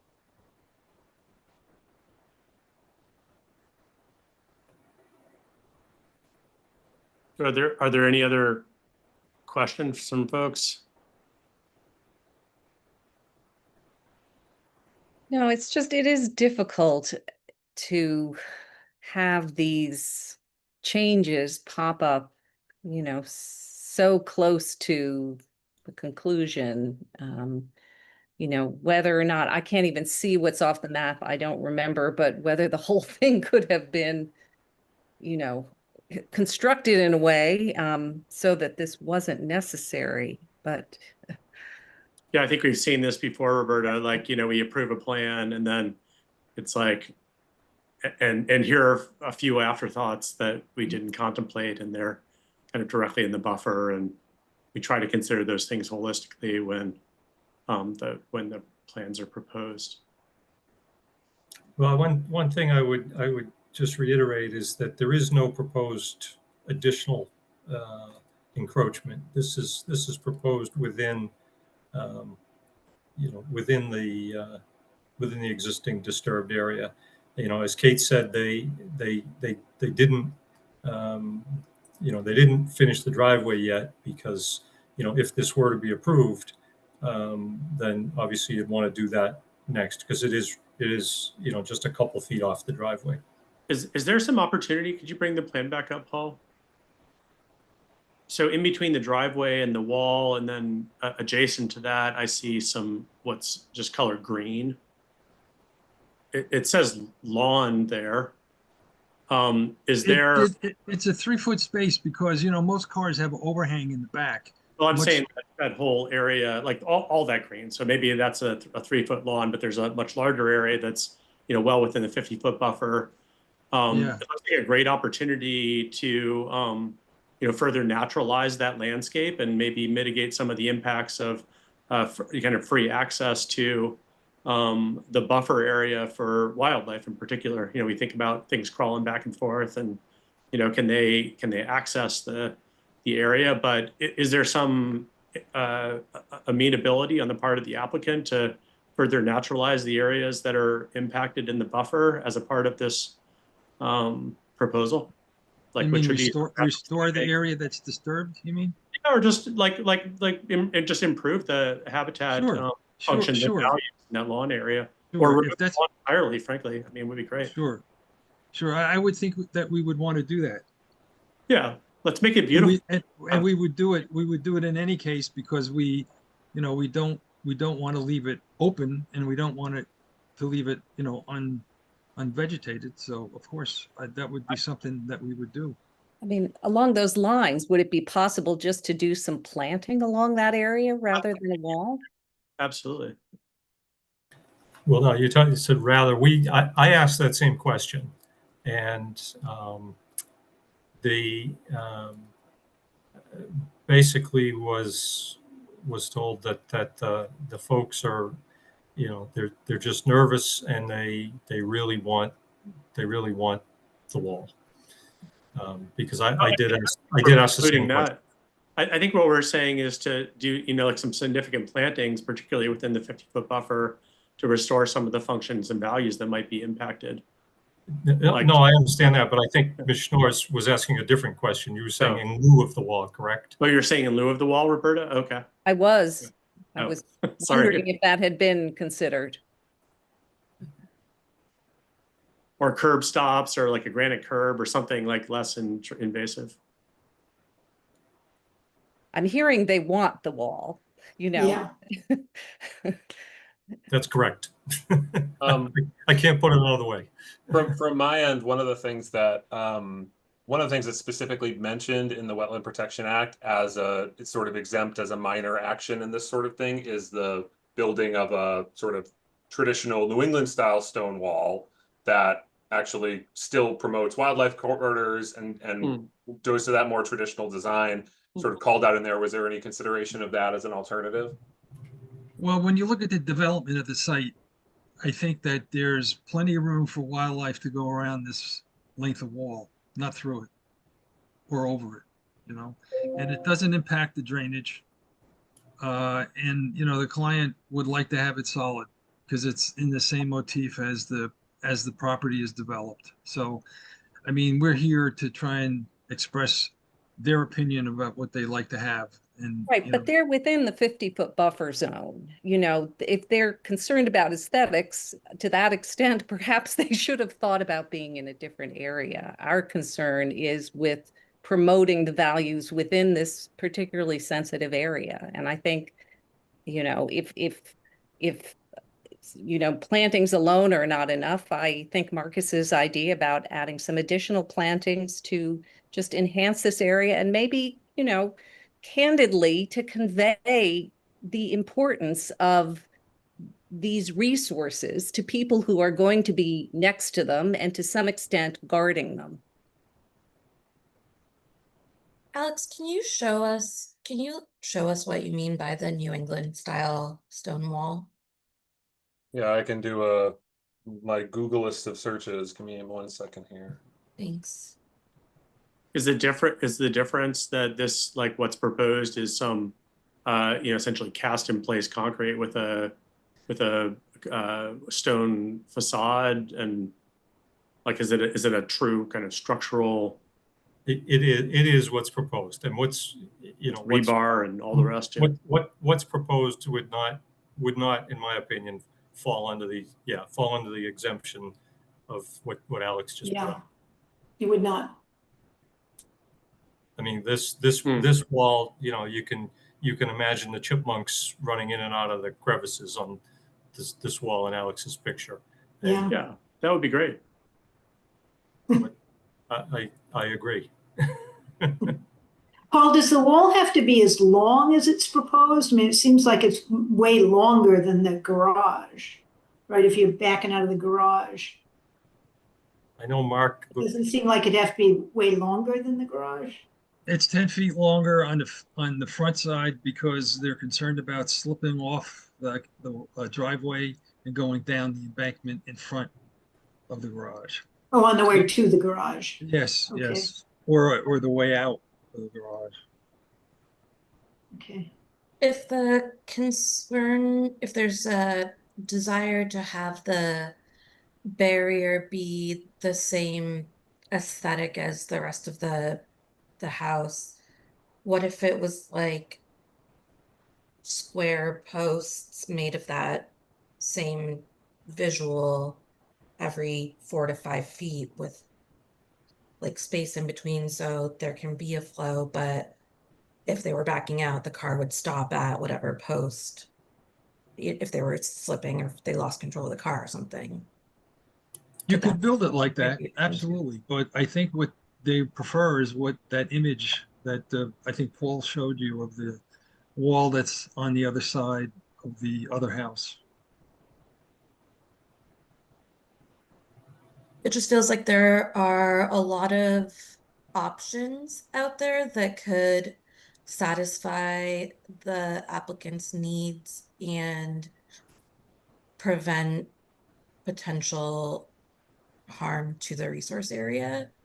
And I'm just guessing that the rest of the commission would like to see some more. Is there a chance, Mark, to sharpen pencils on this and maybe have a conversation with your client? If I was doing it, absolutely. Absolutely. But that's not what the client wants. So, you know, if we could do two things, if we could get approval on the fact that we could have a wall, but not a solid wall, I think that would go far enough to suggest that I could actually do a wall the way you're suggesting, you know, a stacked stone wall, which is, I think, what you're talking about. But I mean, the thing is, I can't actually commit to that because that's not what they want. Yeah, I'm like hearing more about this wall and like asking about how it's constructed, that it's like it's intended to be, you know, almost like a crash barrier or something, like a guardrail. Like you just, like, I worry about the footing design. And I mean, if you're building like a rebar enforced solid stone wall. No, it's basically, you know, a footing that's probably maybe a foot and a half down, not really to frost. It's a block wall sitting on top of that footing, and it's parged, or it has a veneer on it, and it looks solid. That's how that other wall was built. But stacked stone, you wouldn't have to do any of those impacts. Like you don't have to get an excavator out there. No, dig a out the stacked footing stone and pour wall stone would in. not require that. That's correct. Yeah. Right. This looks I'd like be very strongly inclined to you know, like as Alex said, just even the way the regulations are written, it would be very easy to say yes to a stacked stone wall and some replanting.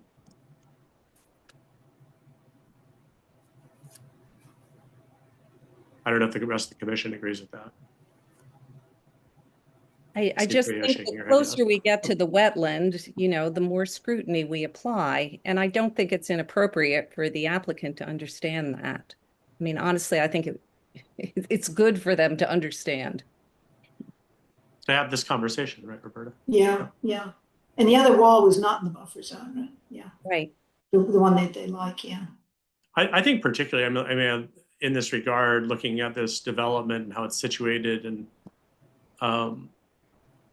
yeah, it's going to be challenging to long term to emphasize what you said, Roberta, for this property.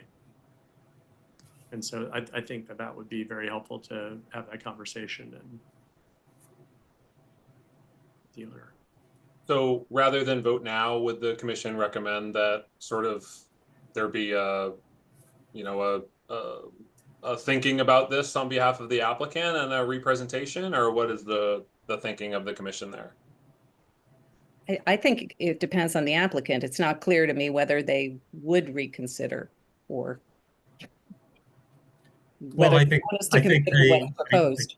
You know, reading listening and watching the commission, I think it's incumbent on us to take your message back to our collective client and you know, think about alternatives, think about you know, some naturalized plantings in, for example, that green area that was to the left in the image.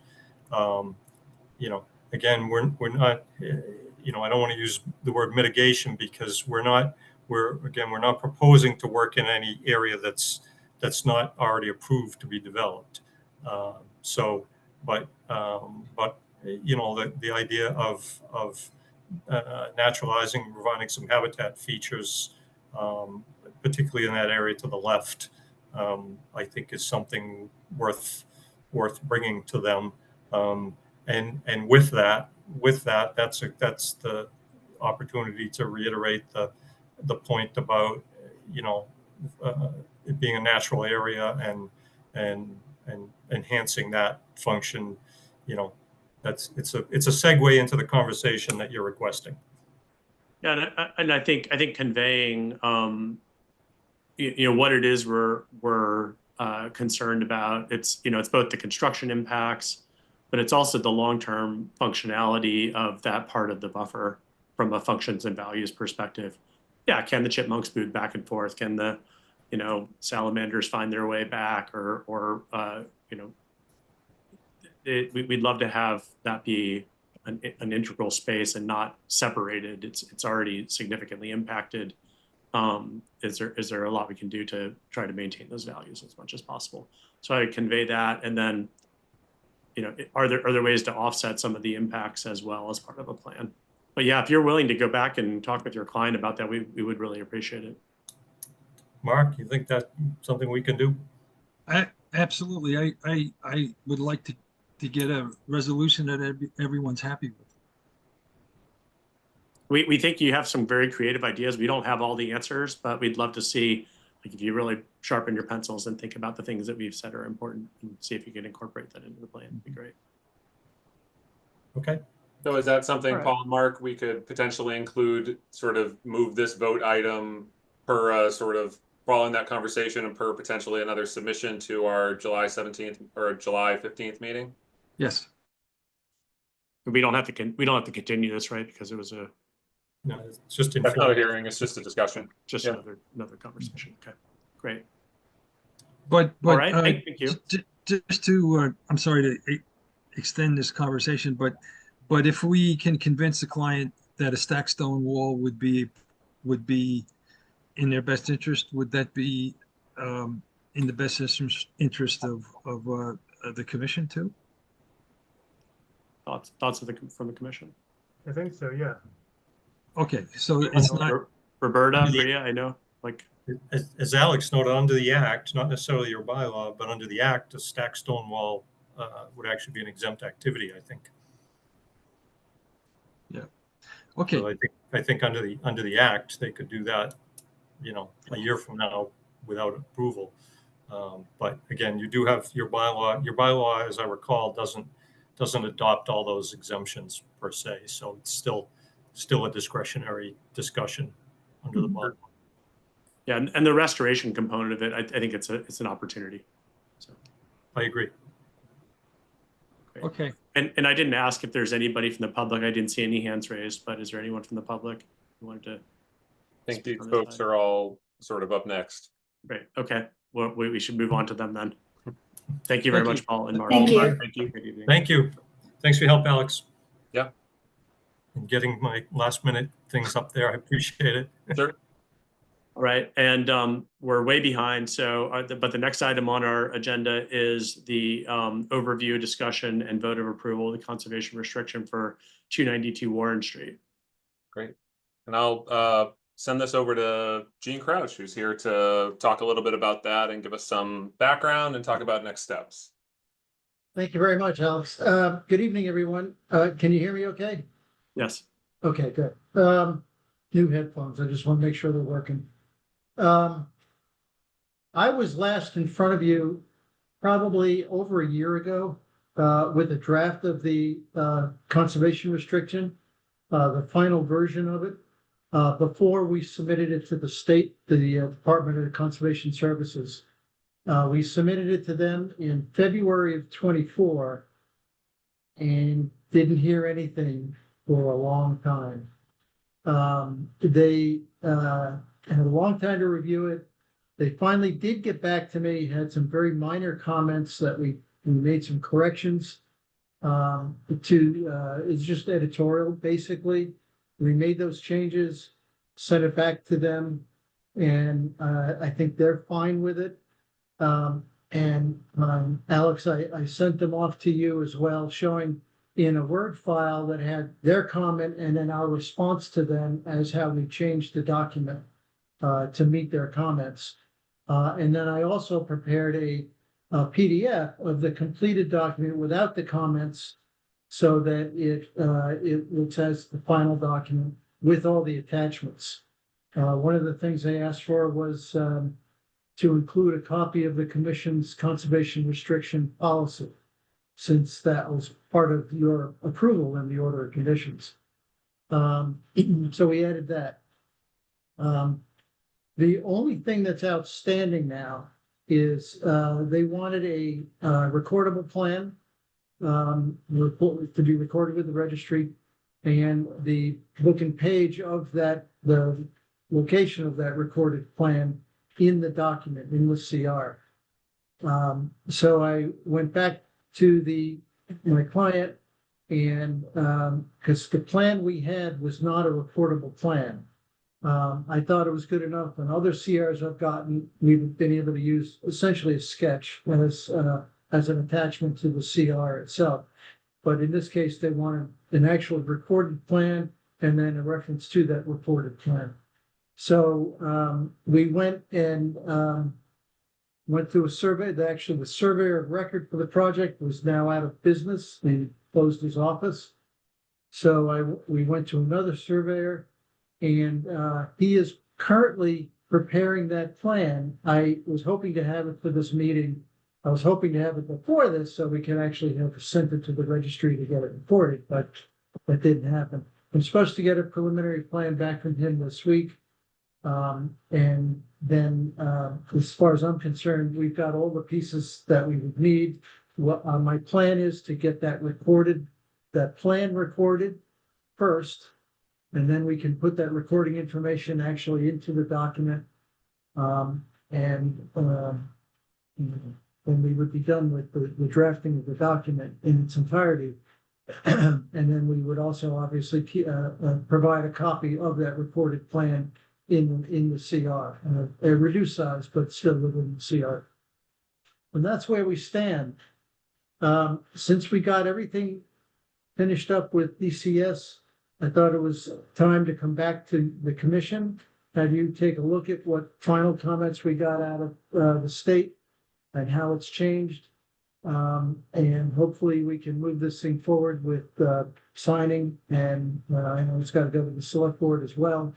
And then my client, the owner, has to sign it, and then it all has to go back to the DCS for them to sign as well. And then we can get it recorded, and I think it will be done. Gene, for any commissioners or staff that were not present for the first time around, could you give just a 60-second overview of what this space looks like and what sort of area it's protected? Sure. I actually teed up some photographs of the as-built condition. Actually, can I share? You take care of that, Rebecca. Great. You should be able to share your screen. Okay. All right. Let me know when you can see it. Got nothing on our end yet. All right, wait a minute. Maybe I'm sharing the wrong screen.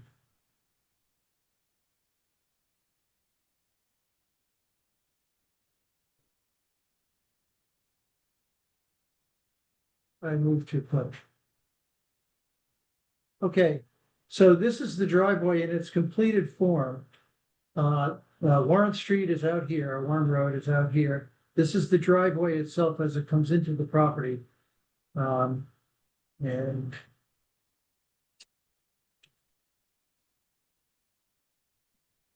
we'll change pictures.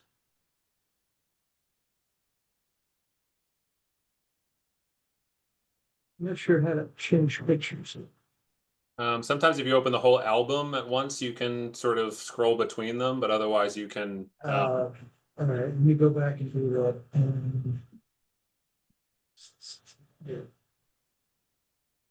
I tried to tee all this stuff up, and apparently it didn't work. Sure.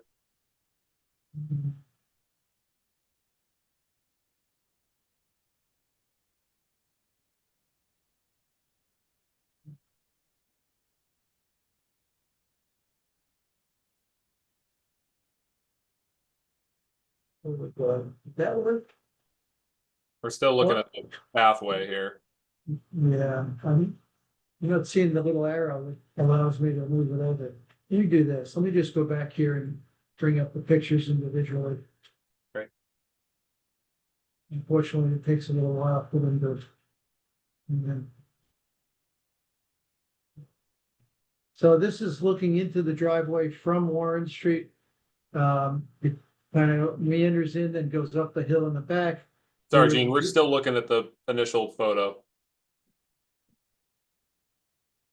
Okay.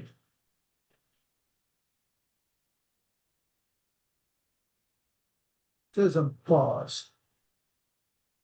Would you be able to just talk us through it a bit? Yeah, you know what? You saw the picture of it. Let me go to a drawing that shows the plan. Here we are.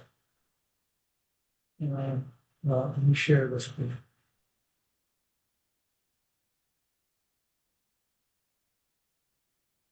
There are too many things open here. I don't know which one is.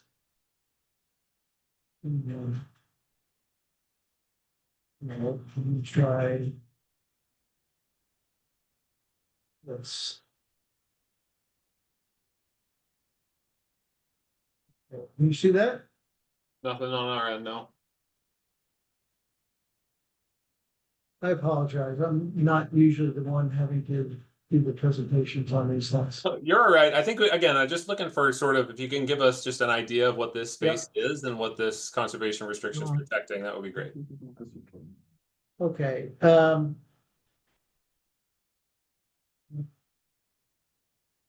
Show you this one. Can you see this one now? But it's that driveway again, yeah. Yeah, this is looking out. So this is looking out to the street. There's a stream that runs along the through the property over here. And this is an underground drainage system that we put in that the water is coming down. And this is all an infiltration driveway. It comes down and then runs through here and into that system to infiltrate into the ground. So this was over a year ago now. So the grass is even better than this now. Let me see if I can bring this up. And can you see this now? It's still the driveway on our end. All right. I think if you share your whole like monitor, Gene, you can switch between the photos. Rather, I think we're just looking at the same because they're sharing an individual photo file. What I was trying to do. Try this.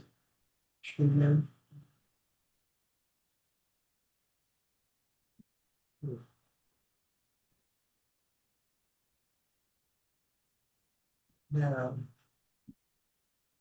So you can see. Yeah, there we go. Okay, good. All right, so this is the plan for this parcel. The driveway comes in here. This is underground, but we put it on the plan so you can see where this infiltration system is. This is going up the hill. All this water comes down through underneath the driveway and then goes out into the drainage system. This is the conservation restricted parcel or proposed. The stream is right here. It goes across and into the neighboring property. And so this is the area that we would be restricting. We limited it to this because we did have a drainage system here. And DCS, as our understanding, would not have accepted that as being part of the restriction because then if we had to go in and do maintenance, we'd have to enter the property to do that.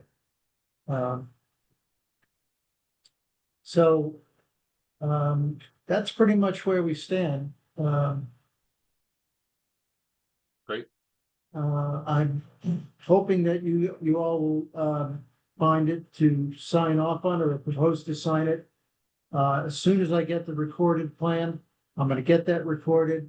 It's just in one location in the CR where we have to put the book and page of that recorded plan, and then the document will be complete.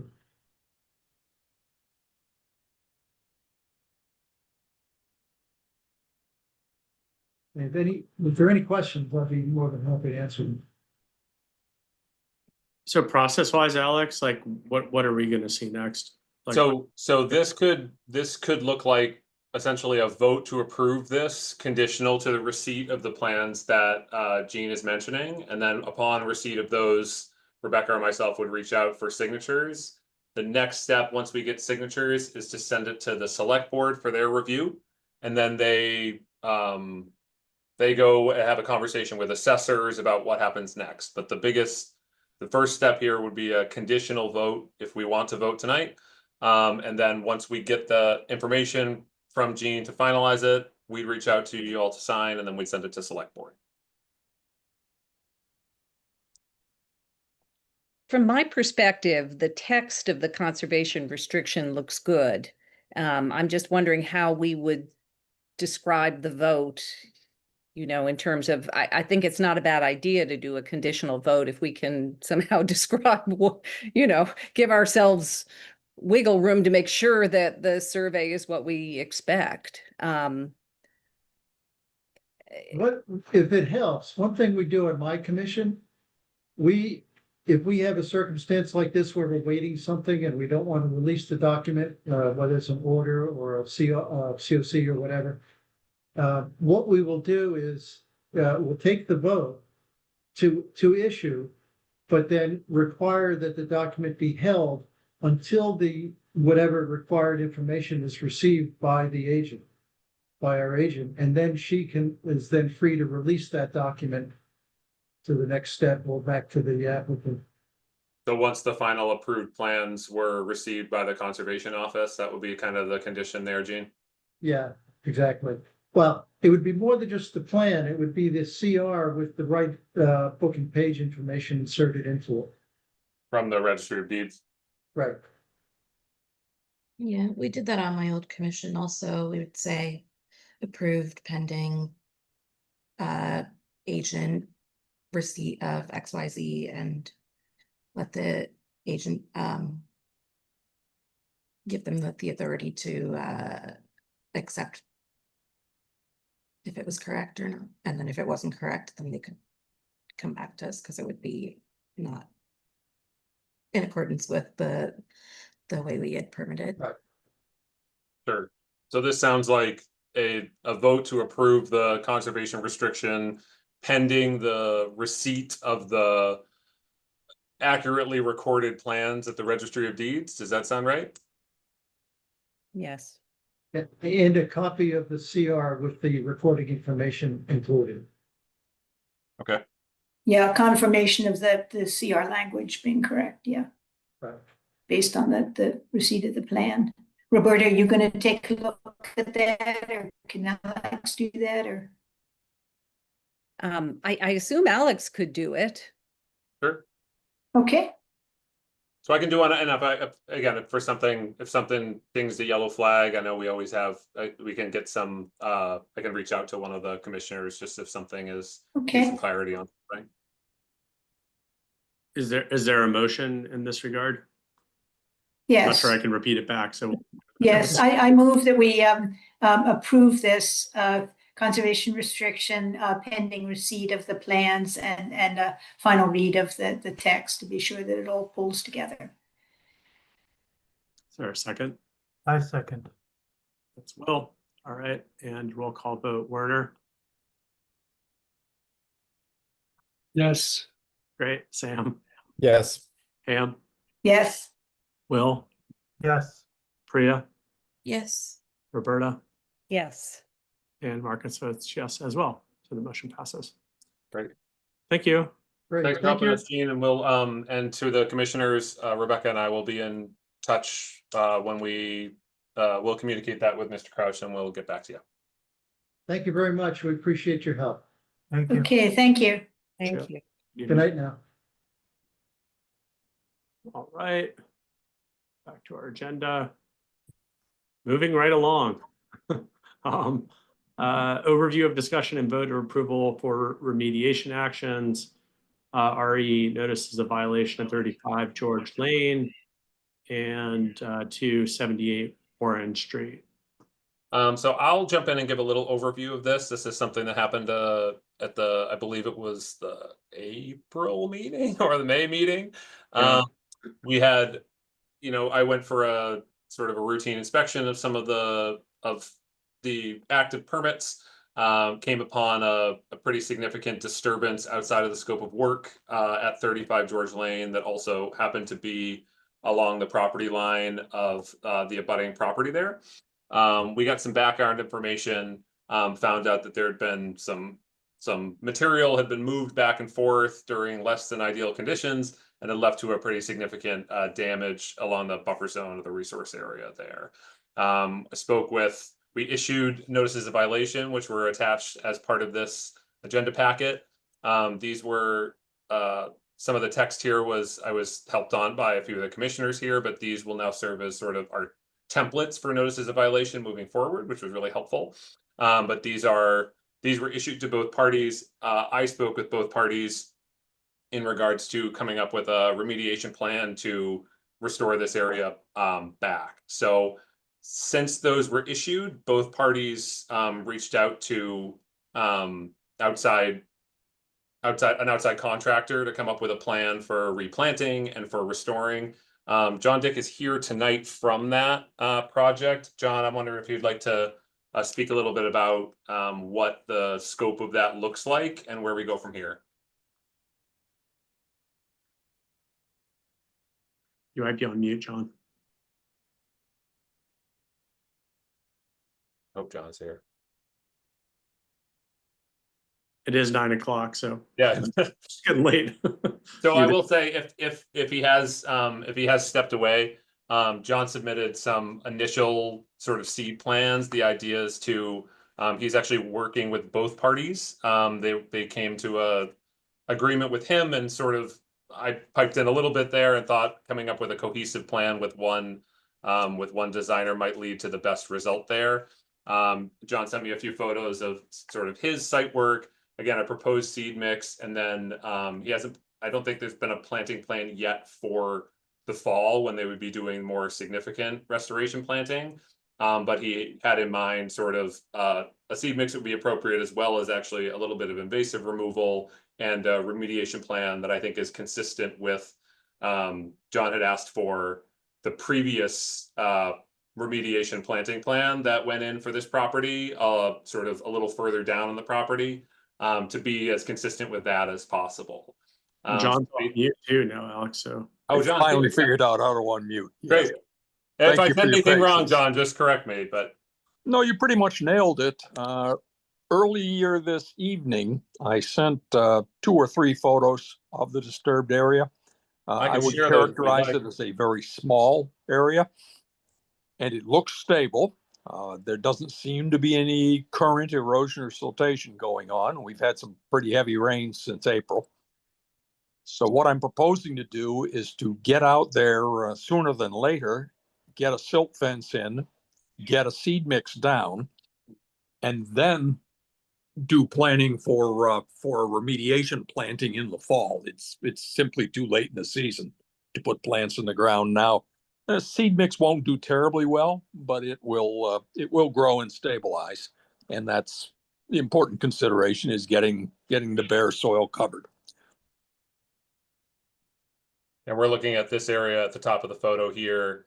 This is from the monastery side of the property, looking over to the pool project. And this sort of brownish area here is the area that was significantly affected by that construction equipment. Yeah, they basically took advantage of an existing roadway connection that bridges the stream. Unfortunately, in order to get to that roadway connection, they had to bash some existing landscaping. And I will emphasize, all of that area is non-native species, not necessarily invasive, but very homesteady. So what I propose to do is go with what works out there. And that's going to take a little bit more investigation, maybe some auger work to see what the soil conditions are like. And as I said, in the meantime, I want to get a conservation mix down soon and get an erosion control barrier in there so that if we get a downpour, nothing's going to move toward the stream. And I think we would be, oh yeah, Roberta. Well, I was just going to ask, for the purposes of this hearing, John, if you could explain who you are, your background and qualifications for this work. Oh, of course. I am a retired registered land surveyor. 10 years ago, I left Hancock Associates. I got my stamp 40 years ago, and I realized early on I was never going to be a great land surveyor. I am a wetland scientist. I was trained as a wetland scientist back in the 70s when we were writing the regulations. The cat doesn't come with a project. I I've been working for the past 10 years entirely on the North Shore. I honestly, I don't know how I got this referral to Brookline. I haven't done a whole lot of work in Brookline, but somehow or other, somebody thought I might be able to do a restoration plan, and I certainly can. I've been a teacher with the Association of Mass Wetland Scientists for the last 20 years. Used to be the chairman of the education committee down there, but they're gone now. I think I was the only chairman they ever had. And those are my credentials. I basically came up with the Wetlands Protection Act. I was trained the same way the DEP personnel were trained, and I've been doing wetland science essentially my entire adult life. Thanks. Great. Yeah, that's helpful. So, yeah. oh, Go ahead, Priya. thanks. So basically we would, just to make sure I understand, what the intention is to, in the short term, prevent any kind of significant erosion or runoff into the resource area in case there's a lot more rain, and then in the fall would you come back with a planting plan then? No, immediately. Come back with a planting plan at like our July meeting or I something? would venture to say I will have a finished planting plan by July, yes. Okay. And will that planting plan include a period of monitoring, for example, like a period of years to make sure that the plantings actually take and stay alive? I would propose a protocol, yes. You know, regular inspections, assessments. The usual process for these things is that you overplant, you expect some mortality. I expect Bambi to have a lot to do with what grows out here. There's no controlling that. I suppose we could put up a deer fence. It just seems to me to be pointless. The intent here is to stabilize the soil, prevent erosion, siltation, and not to introduce any new impervious cover. I can do that. I may wind up reporting to you in 3 years that the yellow archangel and the bishop scoutweed have taken over again. That's what's predominant out there right now. It's all understory. But there are significant population of ostrich fern out there, also clearly introduced, but at least ostrich fern is a native species. So there's hope. The seed mix will be native. The plantings will be native. We'll see who dukes it out after 3 years. And Alex, from a procedural perspective, you would like to be able to kind of proceed with this in the short term, and then kind of oversee this remediation over the next months. Years. Yeah, so I think based on what John's saying, I think, again, assuming he's coming, or there will be a planting plan, a timeline, and a sort of ongoing management plan that's submitted by mid-July. You know, I think it would maybe be appropriate to table this vote for now and do that vote once all that documentation is submitted so that we can see it as part of that. Yeah. That's consistent with an enforcement order, yes. Yeah, if you're amenable to that, John, that'd probably be the easiest thing, and then we can just vote on the plan as proposed. But don't we need the remediate or the erosion control first? And so I think for the sake of stabilization, that's not again, just from my perspective, that's not something we need to vote on as an action. I think it'd be more looking toward the long-term restoration plan rather than stabilization, but that would be my perspective, and I'm open to interpretation there. No, that makes sense to me. I just didn't want one to hold up the other. Yeah, just so seeding is going to proceed, right? Exactly. The important thing is stabilize the site. Okay. And I mean, if there's going to be a larger plan, I'd rather wait for that, unless you want 2 votes, one to approve seeding, and we can come back and approve the plan. So I don't think we need it. I think it's fine. Sort of, you know, I can go visit the site within the next week and see what's happening and just have eyes on it from a staff level, and then we can vote to approve the sort of management plan moving forward. I think that's appropriate, particularly for an enforcement like this. Yeah. Does that sound good, John? Sounds good to me. Great. Great. I'll be in touch, John. Thank you. Too. Thank you. I know, so, right. I hope this is all you got to do tonight. I don't think so. Yeah, miles to go before we sleep. Well, thank you. I'm going to pass out now. Yeah, great. Thanks, Betty. Take care. All right, Emerald Necklace Planting Plan, a vote for approval. This one should hopefully be easy. So this is something that that Kyle Zick from KZLA presented a few meetings ago. Procedurally, this was an admin error on our end. We forgot to include a vote on the agenda. So they made this presentation related to a plan to update the plantings along the Riverway and Olmsted to respect the legacy of Olmsted, but also sort of fuse in more modern, climate resilient plantings that would be consistent with that design, while modernizing, while taking into account the number of visitors that are there, taking account into sight lines, and sort of viewing that whole system as a macro system that can develop over the next 20 or 30 years. That plan represents sort of a modular approach rather than a change everything all at once, where depending on budgetary concerns, depending on priorities, depending on availability of volunteers and staff, we can flex that plan in certain ways. But it gives us the tool to not only look at it from a operational point of view from Parks and Open Space, but to say, hey, we have a group of volunteers that wants to do some work at Allerton Overlook. Now we have an updated planting plan that says, great, this is what goes there. So this was a presentation made by them previously. And we just wanted to have a vote there to of support from the Conservation Commission.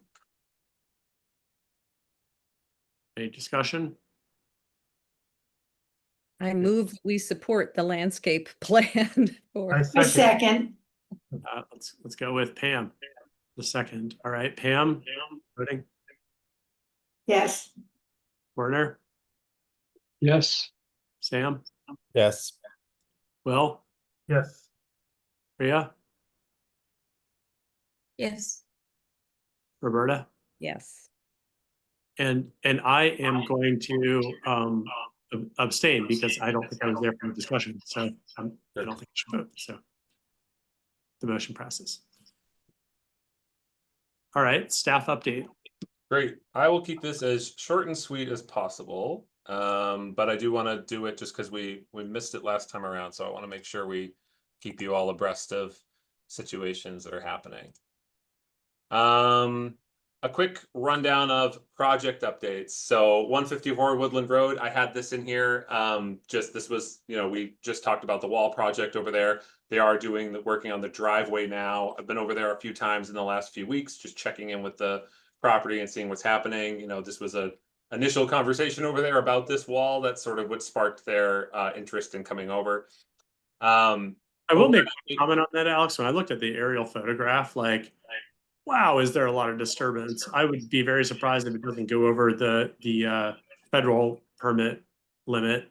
It's a big footprint. So I think it's something that we want to continue to keep an eye on. They've been doing a pretty good job over there of keeping me informed about when things are happening if I'm not on site.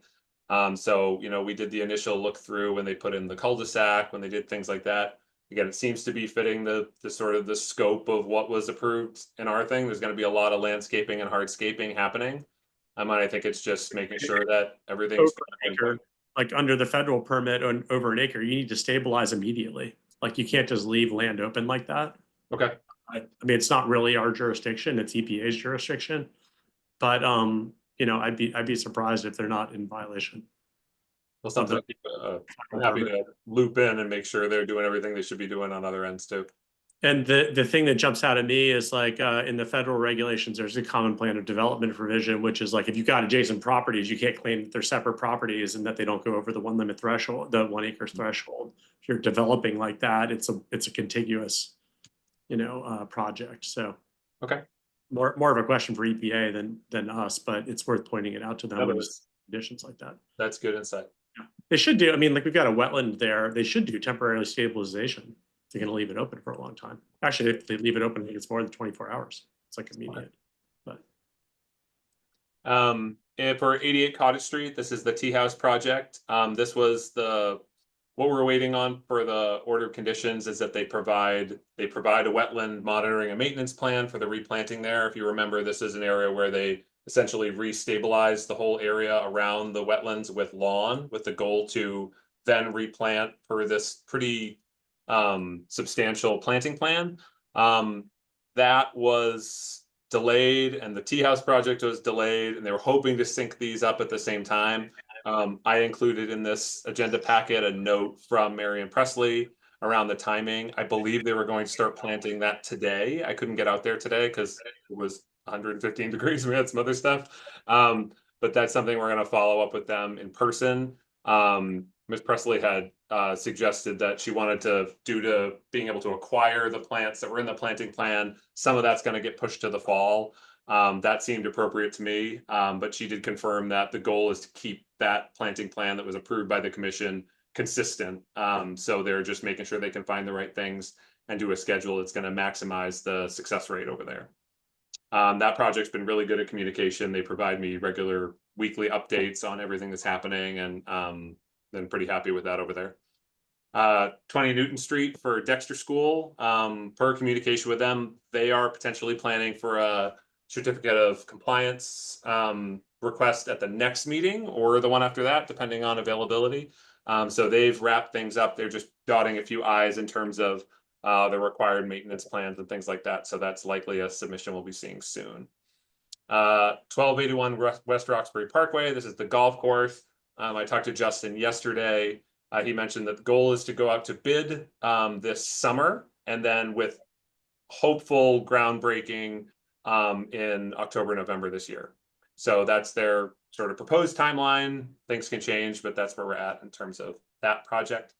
Amory Playground / Halls Pond. So this project was upcoming. It was planned to originally sort of start by now. It got delayed, and now it's likely that that project will begin sort of mid-July out there. But again, as just sort of a reference, if you're unfamiliar, this is the sort of perimeter work around Amory Playground regarding the paths, regarding the tennis courts, regarding the parking lot, and then inside Halls Pond, the re-boardwalking in there, which is in pretty rough shape. We were out there over the weekend for the 50th anniversary, and it's a little shaky going through there. We have our ranger team go through every week to see if there's any surprises along the boardwalk. Any questions related to any of these project updates? Perfect. This is our quick burst of updates in terms of initiatives and bylaws and staff and commissions. So from our end, we wanted to make sure we welcomed our new commissioner, Priya Gambhir, who we're really lucky to have. You know, Priya comes from a background with MACC, comes with a background as a commissioner, comes with a background in environmental law. I can tell already from this meeting, she's going to be a great addition to our teams here in terms of insight and experience. So I just wanted to, from the staff end of things, make sure we welcomed her with open arms. In terms of commission terms that are expiring, so I did see that Marion Lazar just got approved again by Select Board to stay on as our associate member. I did see that also Sam and Pam, your terms are expiring. I did see that Pam had submitted a re-application, but just a note to Sam that per our sort of arrangement that your term is expiring in September, so please plan accordingly. No. Thank you. Sometimes that occurs to me and then it goes away. They'll send you an email. 9:20. I'm not interested. Yeah, they'll send you an email. That's again, they're going to send you an email. You have to fill out a form. Yeah. How is Sam's term and my term not the same time frame? I'm not sure. It may have been sort of off cycle from 1 year, 3 year. The email I received from the Select Board had the names I mentioned there. I'm happy to verify with them because we wouldn't want a surprise where all of a sudden you're not a commissioner, but I can double check on that, Will. Okay.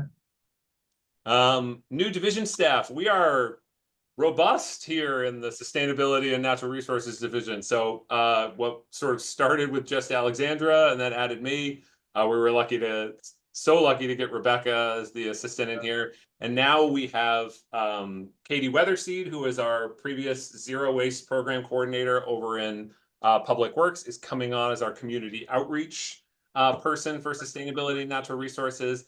Hey, we got her back. I Nice. know we kept her in the mix, and we're really happy. Katie, who started, of course, as the conservation assistant, is coming back and cycling back to the team here. Excellent. Shelley Dean started as well as our deputy director of sustainability in here, has a lot of more on the other side of our shop here in terms of sustainability and resource management related to buildings and sort of big sustainability, climate resiliency goals. We have a part-time tree preservation enforcement person, which is great. So that's a sort of a half-time job where specifically related to the new tree preservation bylaw. And then on the park side of things, we're looking at Jack Schleifer, who's our new urban forestry manager. So we have a lot of new folks in the mix, and we're sort of really excited about all the opportunities we have to do all the things we've been meaning to do, but we've had 2 or 3 people for a long time. So we get to, fortunately, Alexandra gets to stop wearing 17 hats and go down to 15 hats, which we're all excited about. And just across the board, I think it's a pretty great team that we're happy to be a part of. This is, again, a little more the other side of the shop, but just to keep everyone informed, I did want to pitch it to Rebecca for a minute to give an update on the CARP survey, which went out recently, as well as the kickoff event around this initiative that sustainability is doing. So I'll send it to you, Rebecca. Yeah, so we're wrapping up kind of the first or second phase of the Climate Action and Resiliency Plan, which is the public engagement. So we hosted 2 public forums over the last couple of months and also put out a community survey that received just over 500 responses. Now in the process of analyzing that data, which will be available in the form of a summary of public input report, which will be posted on our website. And then the next kind of opportunity for the public to engage is we're working with our consultants to come back and start actually drafting the action plan based on the community feedback and just our internal processes, including input from other plans, such as the open space and recreation plan. So we'll publicize that presentation, which will take place during a ZEAB, Zero Emissions Advisory Board meeting, likely in August. Thanks, Rebecca. You're welcome. The tree preservation bylaw. So now that this is in effect as of March 27th, 2025, it affects quite a lot of the trees in town. And the biggest thing that we want to be aware of moving forward here is that while the trees within the jurisdiction of the Wetland Protection Act are exempt from the tree preservation bylaw, ones within the Brookline Wetland Protection Bylaw are not. So trees within the 100 to 150 foot buffer of resources are not exempt from the tree preservation bylaw. So that's some of the stuff we've already seen it coming up with 29 Sears Road around tree protection plans and around tree mitigation plans. So that's just another vector for us to be aware of moving forward in this. I think it's going to there's a little bit of careful stepping, and we want to make sure that, in the role of the Conservation Commission is maintaining those wetland standards and performance standards versus the actual, algorithm around mitigation plans and things like that. But I think it'll lead to, quite a lot of oversight and review of some of these areas. And it's just something that even when I get plans now related to, if it's a submission of an NOI or it's a submission of an unrelated plan, the first thing I'll do is when one of us, or Rebecca or I, responds, it says, great, just as a heads up, there's also a tree preservation bylaw, so make sure you've done that plan as well. So it's allowing us to have a lot more eyes on things. Obviously, there's a lot more things to keep in mind. And I think as time goes on, building our kind of relationship in terms of what those performance standards look like and what we're looking for in plans related to the tree preservation bylaw will kind of evolve over time. In terms of the open space and recreation plan, it passed our open space plan committee, which was very exciting. We just received at the end of last week conditional approval by the state, which is also great. So we have Rebecca and I have a little bit of work to do in terms of a couple of check boxes they asked for. And then we just recently presented to the planning board. You're all very fortunate because my initial version of this agenda had me presenting this plan to you right now. So we're not going to do that. we're going to do that at another meeting in July. So, and could even potentially be pushed to August, depending on the agenda. It's something I'm really excited to share with you. I'm pretty happy with what we came up with. And we had a great committee for this. We had lots of input from all of you in here, and I really think we put together something special for this year. So I'm looking forward to presenting that at a future meeting. Yeah, I'll echo that too. I mean, like they've just done an amazing job putting this together. It's you know, we had an award-winning product previously, but this just like ups the game. It's pretty impressive. So if you I'll haven't just seen add it, that take a look. it looks great. Yeah. Like visually, it's It's very it's well very done. user friendly. It's approachable. It's well organized. It's thoughtful. Yeah, it's very good. Will, I agree. Right. Well, thanks so much. And I think something we want to make sure, I want to make sure I'm doing is we'll provide sort of semi-annual updates on where we're at in terms of action items and in terms of progress on our goals and objectives. And Conservation Commission meetings will be kind of the outlet specifically for open space plan updates. And just the quickest rundown of some exciting stuff we've had recently. We had Halls Pond Community Day where we had just pictured here lots of folks coming out and putting lots of new stuff in the ground. We had Spring Fest, which we managed to dance between the raindrops for this. We had great weather for once at this event. We had hundreds of people come out and were able to enjoy all the cool initiatives we were celebrating over at Olmsted Park. We had the Halls Pond 50th anniversary celebration just on Sunday, which was great. I think there were, Marcus, I'm not sure, I think there were over 50 people there. We had some great remarks, and it was a great show. We had lots of people obviously sharing their love for the space and showing their commitment to not just Halls Pond, but really open space in general. And we see a lot of love there. And then just a reminder that Stewardship Sundays are still happening. I'll be out in the woods this Sunday and once a month from now until Halloween, working on trail work out in the D. Blakely Horse Sanctuary, doing invasive stuff, and then just trying to get some more people aware of these natural spaces we have and get their, you know, hands and feet dirty out there. Yeah, great. Thank you. And that's it from my end. Can I ask a quick question about the newish preservation bylaw, tree preservation? So, understanding that, you know, regardless of whether an applicant would plan to do the bare minimum in terms of mitigation through the tree preservation bylaw, if we approve certain removals, whether or not we you know, would require anything like above and beyond what would be required by the tree preservation bylaw in the buffer zone, are they at bare minimum still required to sort of meet that mitigation standard under the bylaw?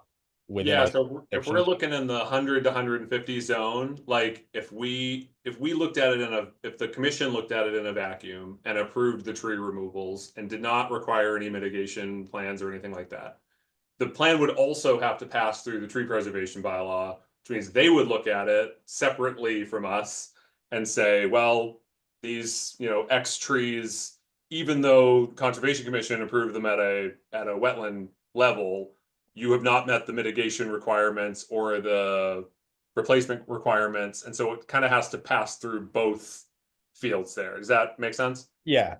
And if we required something that went above and beyond their bare requirements, could the tree preservation folks still look at what we approved in terms of mitigation and like want to amend or adjust that somehow if it met the letter of the law? Or is it kind of a quantitative?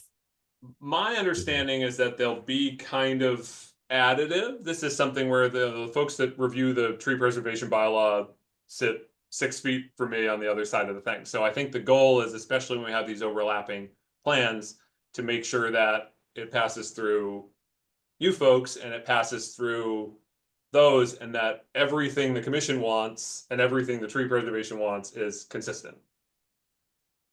Great. It's nice that at least sets a baseline.